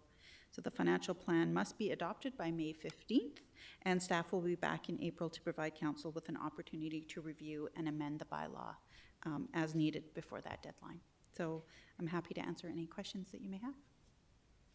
Thank you very much, Ms. Mercer. We have gone through these numbers and various bits of information and reports for some period of time. Councillor Perino. Thank you, Your Worship. I'll put the motion on the floor that the Financial Plan Bylaw 2024, number 7389, to confirm and adopt the 2025 to 2029 Financial Plan pass first reading. Seconded, Councillor Thorpe. All those in favor? Any opposed? Councillor Brown, you're opposed? Councillor Brown's opposed. Motion carries. Motion that the bylaw pass second reading. Seconded, Councillor Armstrong. Any discussion? All those in favor? And those opposed?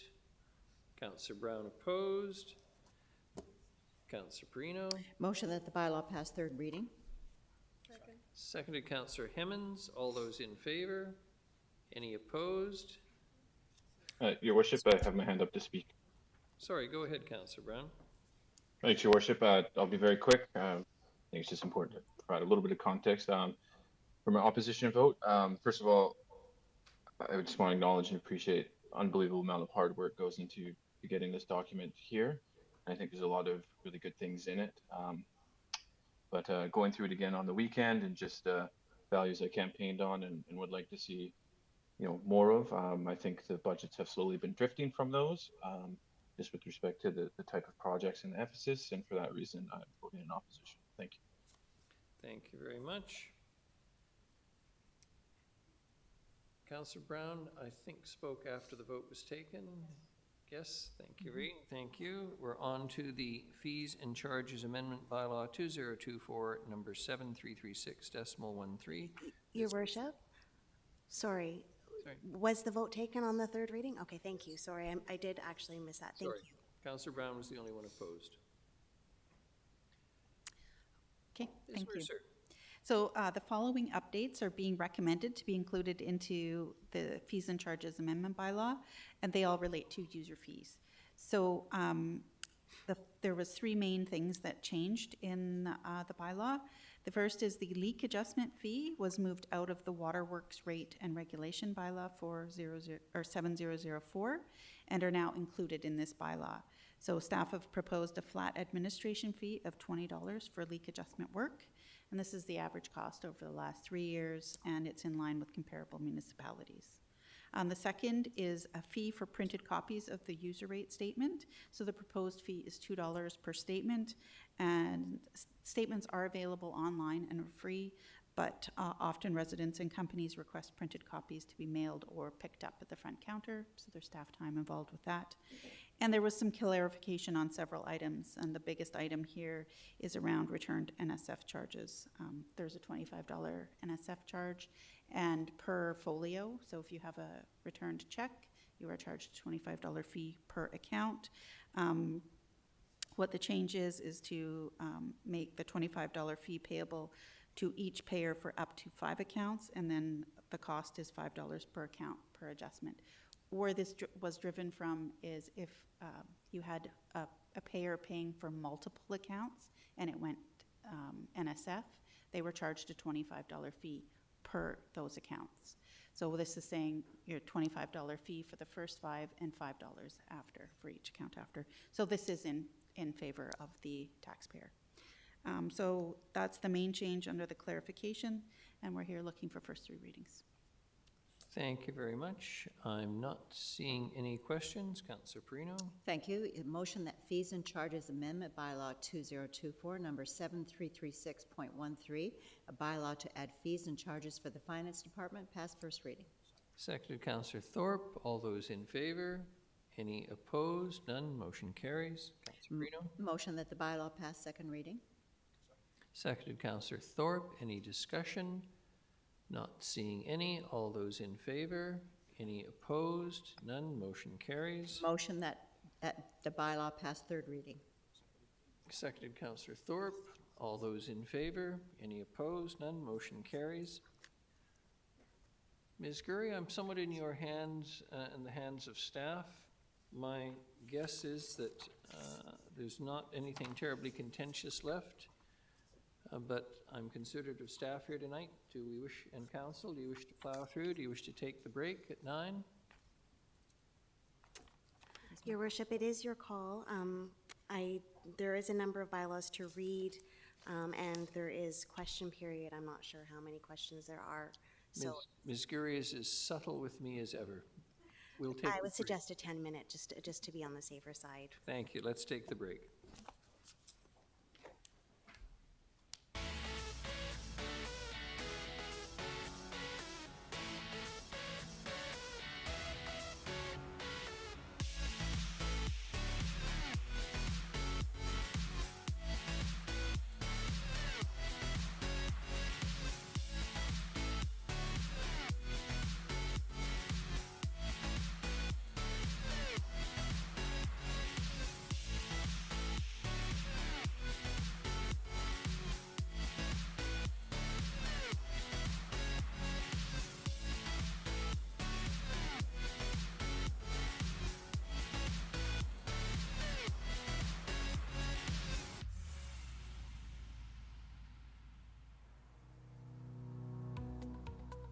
Like any city, Nanaimo is a community that operates on a budget, and every year the city revisits that budget, looking closely at operational expenses, infrastructure upkeep, and new priority projects. Balancing how the city spends versus how much the city has available takes a lot of coordination, people power, and endless tables and line items. For 2025, the draft budget includes an operating budget of $214 million and a project budget of $63.9 million. That may seem like a large sum of money that can pay for a lot. Well, it is, and it does. With over $4.8 billion in infrastructure to maintain and renew, it's needed.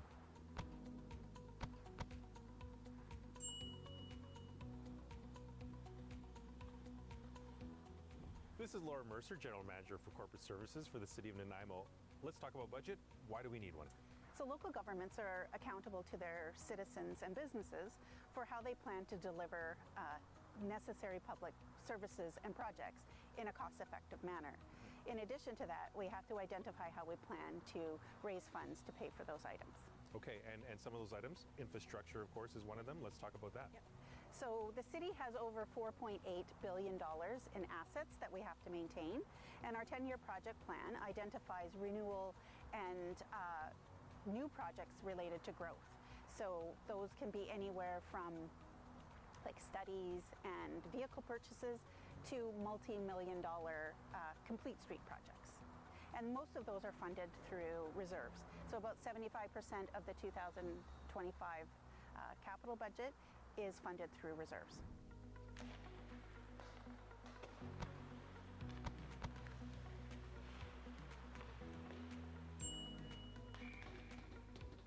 The scope of the infrastructure and services covered by the city's budget can be overwhelming, especially given that the budget also covers some of our critical safety and emergency services, including our community safety officers, the Nanaimo RCMP, and Nanaimo Fire Rescue.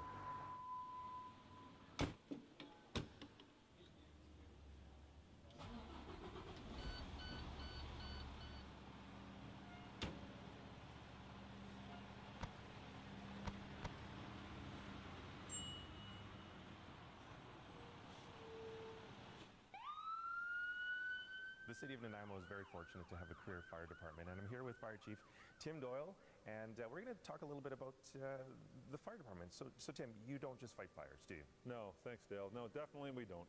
Firefighting is a big part of our core business. We fight small fires, big fires, wildfires, house fires, high-rise fires. But on top of fighting fires, we also provide a number of other services. So we provide, we go to car accidents, we go to medical incidents, we go to hazardous materials calls, we go to all types of technical rescue. So that can be high angle, crane rescue, trail rescue, water rescue, ice rescue. So we're really all hazards responder. If you have an emergency, Nanaimo Fire Rescue's there for you. Excellent, and of course, a big part of the success to the program and or to the fire rescue program is staff. Right? Absolutely. Staff is so important to our business to make sure that we have enough staff to respond to an original emergency, but also to respond to large-scale emergencies and when multiple emergencies are happening at the same time. We respond to over 12,000 calls a year, so there's a number of times where those incidents are happening concurrently.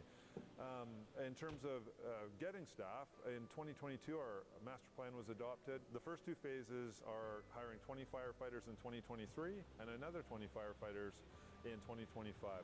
Those firefighters are what we need to operate the fire department, provide all the services, community, 24/7, 365 days a year.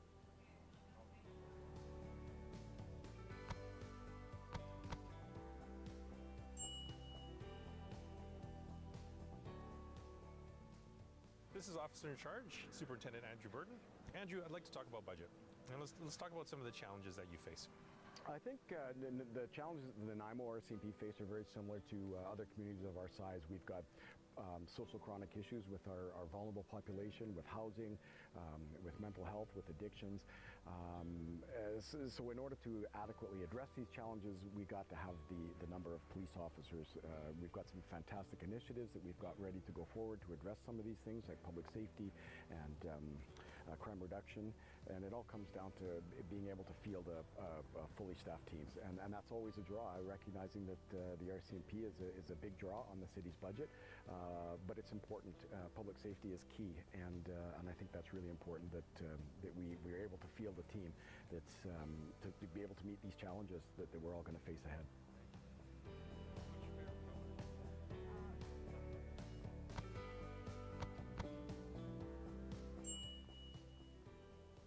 like to learn a little bit more about the Community Safety Officer program. I'd like to know the benefits that it has for the community. So the benefits is that we work with many areas of the city and many populations, whether they're housed or unhoused or vulnerable, and we're hooking those individuals up with the community services that they require to be good citizens of Nanaimo. Okay, and this program, from my understanding, also takes the burden off of police and paramedics, correct? Right. We get a lot of calls from citizens that see someone laying on a sidewalk or in a business doorway or in a park that they don't know if they're in medical distress or sleeping or something else going on, and we're the first line to get there and see what their needs are. And if we need to engage with BC Ambulance or fire or police, we're able to make that evaluation and then reach out, and it's not wasting their time, because often individuals that are laying on the sidewalk, or there's nothing medically wrong with them, they just don't have a warm place to stay or a place to hang out, and we send 2 police cars and a fire truck and an ambulance, and that wastes their resources. Of course it does. And this program itself, I've heard many great things. What have you heard? Lots of positive interactions with both all citizens. They like to see us out there. They feel safer. They can come up and ask us about many city services or services that other communities, organizations provide. And we're just there as someone to ask, and like a wayfinder almost, like an ambassador for the city of Nanaimo.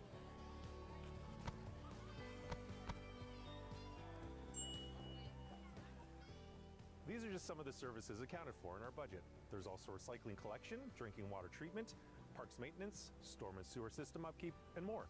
And our beautiful parks, our budget covers those as well.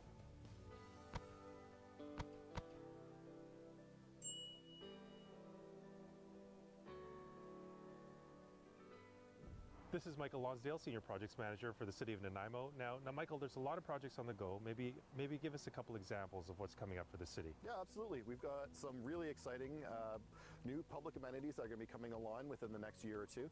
One of them being here within Maffeo Sutton Park, where we are right now. We are going to be constructing a new washroom facility for the community. It's going to be a really high-quality facility with a lot of public art integrated within it.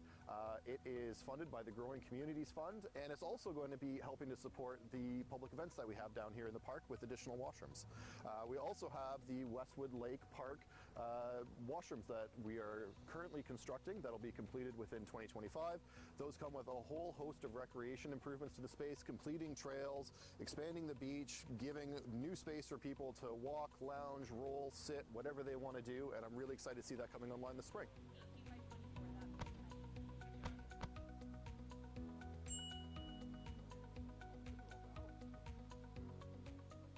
Like our parks, most of Nanaimo's roads are maintained by the city and its contractors as well. City staff coordinate road improvements to take place at the same time that our underground services come up for upgrades and renewal. This streamlines the work and ultimately means less development time, less cost, and less time tearing up the roads. Nanaimo's iconic Commercial Street is the latest street to be undergoing both underground service work and street level improvements.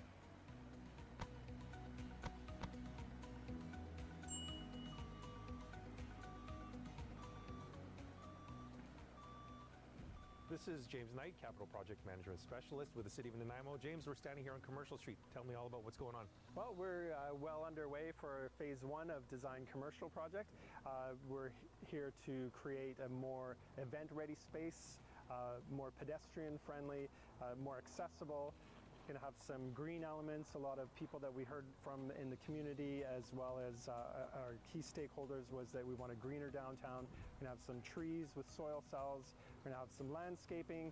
We're also going to have better lighting elements, so it's going to be maybe more inviting in the evenings. Maybe people are going to feel a bit safer. There's going to be some street furniture, and really looking forward to seeing what it looks like when the project's finished. Yeah, I can't wait. It sounds like it's going to be amazing. So now let's talk a little bit about the future. This is one phase of perhaps many. Tell me about that. Yeah, we have 4 phases currently planned and maybe a 5th in the works.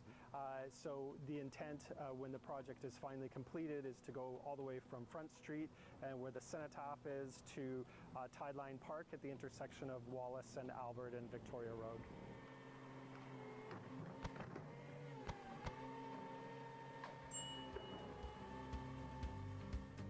Nanaimo is now 100,000 people strong and is one of the fastest growing cities in BC that in itself has a huge impact on the city's budget.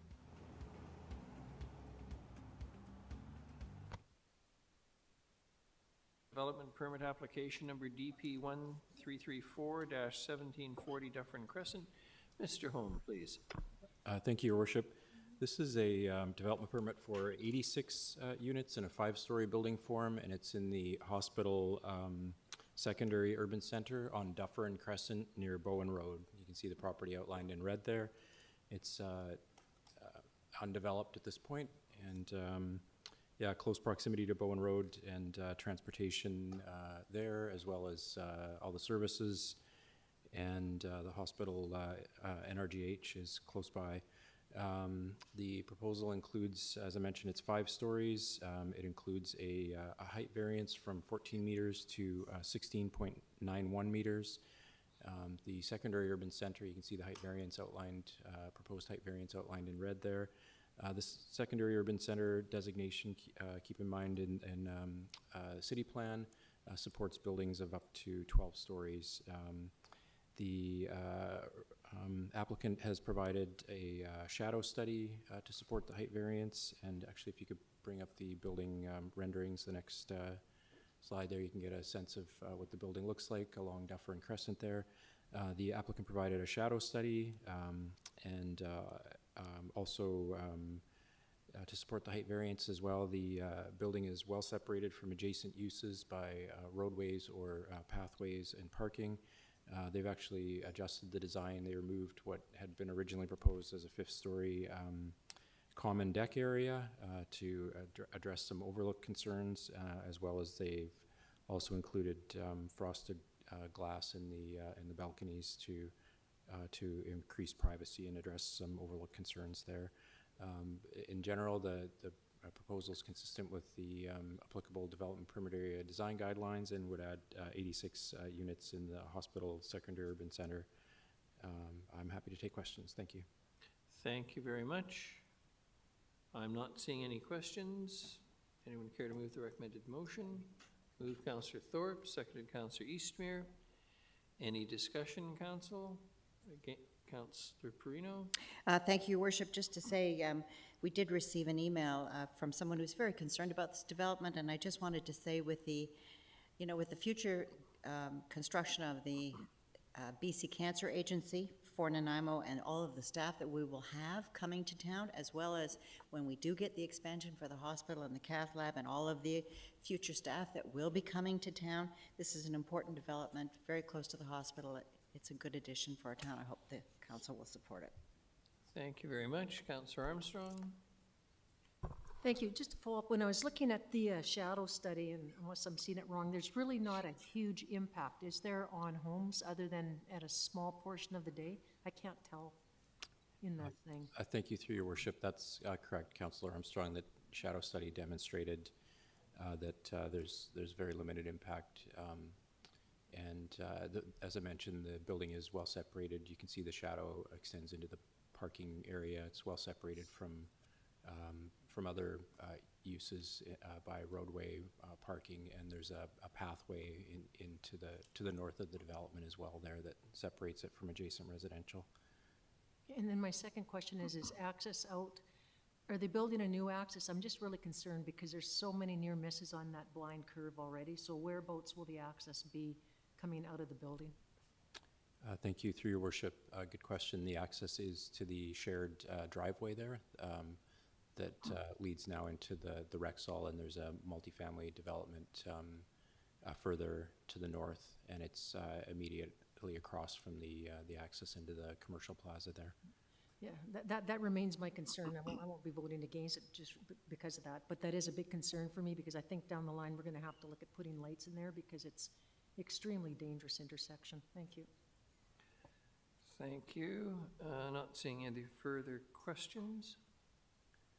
All those in favor? Any opposed? None. Motion carries. Thank you.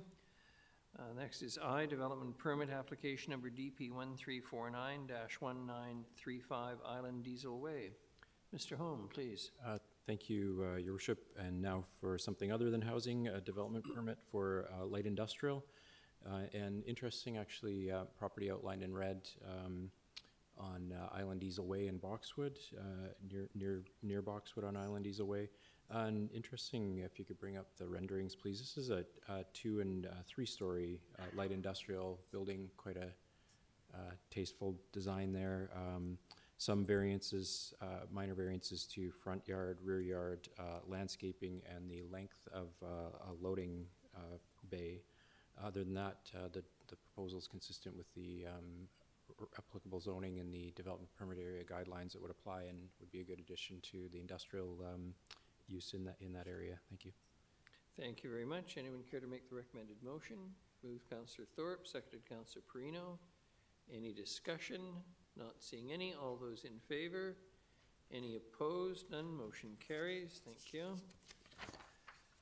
That takes us on to K, 2025 Association of Anne-Crown and Coastal Communities Resolutions. Ms. Gurry, please. Thank you, Your Worship. The purpose of this report is to seek council direction on the proposed resolutions for the 2025 Association of Vancouver Island and Coastal Communities AVICC 2025 Annual General Meeting and Convention. There's 2 resolutions for you to consider this evening. The first being the gist of it, to advocate to the provincial government to amend the Local Government Act to allow for the payment of money in lieu of works and services in respect to the development of land being established through subdivisions and building permits, which would enable local governments to pool funding for more impactful projects, which would benefit or could benefit a broader area and better assist in achieving community goals for safety, connectivity, or transportation management. So there's that resolution, as well as the second, brought forward by Councillors Perino and Brown, that AVICC call upon the provincial government to amend the community charter to expand the criteria for the type of infrastructure and capital projects that utilize borrowing without the requirement of electoral approval, to better assist local governments in securing adequate funding for projects that are necessary for the delivery of municipal services, as currently BC is the only one that requires electoral approval. So those are the 2 resolutions that are for your consideration to be brought to AVICC, if successful at AVICC, and they would be forwarded on to UBCM. Thank you very much. Someone care to make the recommended motion? Moved Councillor Hemmens, seconded Councillor Eastmere. Any discussion? Councillor Hemmens. Thank you. I just want to say I support them both. I was particularly pleased to see the first one regarding works and services. I think we require works and services not always, I think, necessarily in the best places, but they're driven by development. So with this, if we were allowed to pool money and receive money and pool it, we could be a bit more targeted with where we put our infrastructure. So thank you. Happy to see this. Thank you very much. If there's no further discussion, all those in favor? Any opposed? None. Motion carries. Thank you. We're now on to bylaws. 13A, Waterworks Rate and Regulation Amendment Bylaw 2024, number 7004.22. Councillor Perino, please. Motion that Waterworks Rate and Regulation Amendment Bylaw 2024, number 7004.22, a bylaw to set the water rates for 2025 be adopted. Seconded Councillor Hemmens. All those in favor? Any opposed? None. Motion carries. 13B, Southwest Bulk Water Rate Amendment Bylaw 2024, number 7099.13. Councillor Perino. Motion that the Southwest Bulk Water Rate Amendment Bylaw 2024, number 7099.13, a bylaw to set the 2025 bulk water rate for Southwest Extension be adopted. Seconded Councillor Thorpe. All those in favor? Any opposed? None. Motion carries. 13C, Sewer Regulation Charge Amendment Bylaw 2024, number 2496.38. Motion that the Sewer Regulation and Charge Amendment Bylaw 2024, number 2496.38, a bylaw to set the 2025 rates for sanitary sewer be adopted. Seconded Councillor Hemmens. All those in favor? Any opposed? None. Motion carries. Next is 13D, User Fee Subsidies Amendment Bylaw 2024, number 7095.06. Motion that the user fee subsidy amendment bylaw 2024, number 7095.06, a bylaw to set the 2025 thresholds for user fee subsidy, be adopted. Seconded, Councillor Hemmens. All those in favor? Any opposed? None. Motion carries. 13E, Municipal Solid Waste Collection Amendment Bylaw 2024, number 7128.16. Motion that the Municipal Solid Waste Collection Amendment Bylaw 2024, number 7128.16, a bylaw to set the solid waste collection rates for 2025, be adopted. Seconded, Councillor Hemmens. All those in favor? Any opposed? None. Motion carries. The next is, sorry, Councillor Thorpe. No, regarding item 13F, Your Worship, I need to recuse myself, please, as I have a relative involved in this. Very good. Thank you. I'll give you a moment.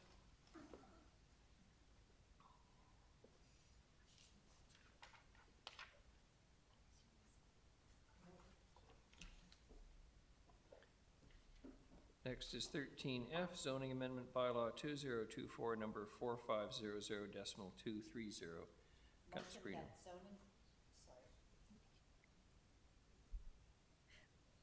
Motion that zoning amendment bylaw 2024, number 4500.230, to rezone 5300 Tanya Drive from urban reserve AR2 to steep slope residential R10 with site-specific density be adopted.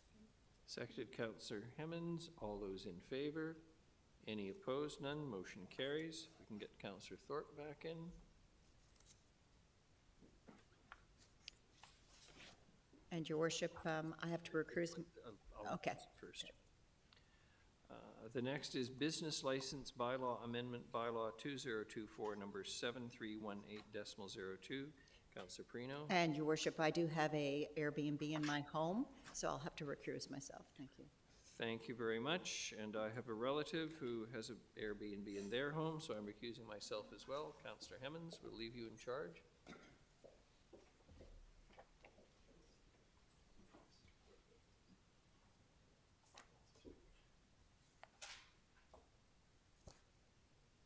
Thank you. Would someone care to make the Councillor Eastmere? Could you read it, please? Yeah.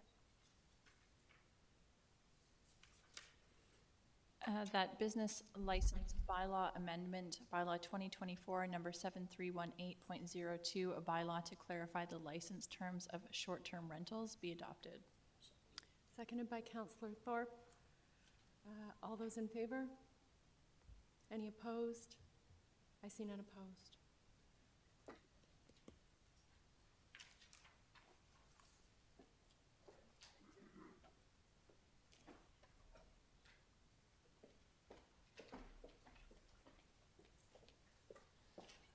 Thanks very much. We're now on to correspondence. It's the Loaves and Fishes Community Food Bank request for a letter of support refunding for a new food recovery and distribution facility. Your Worship. Councillor Hemmens, you've got a, we're just musical chairs tonight with conflicts. I'm sorry, I can't get my mic on. There Thank you you. I am a volunteer director on the board of Loaves and Fishes, so I'm recusing myself. Thank you. Thank you very much.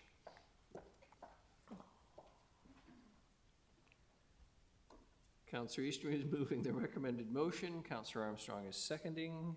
Any discussion? Suspect there's none. All those in favor? Any opposed? None. Motion carries. Councillor Hemmens, welcome back. We have no notices of motion. We have no other business.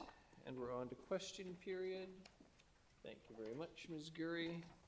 Mr. Annesley, item 8A. Hello, how you doing, Council, tonight? I'm just wondering, for Ms. Pan's presentation, it actually showed small increases in greenhouse gas emissions in the past year, as well as increases in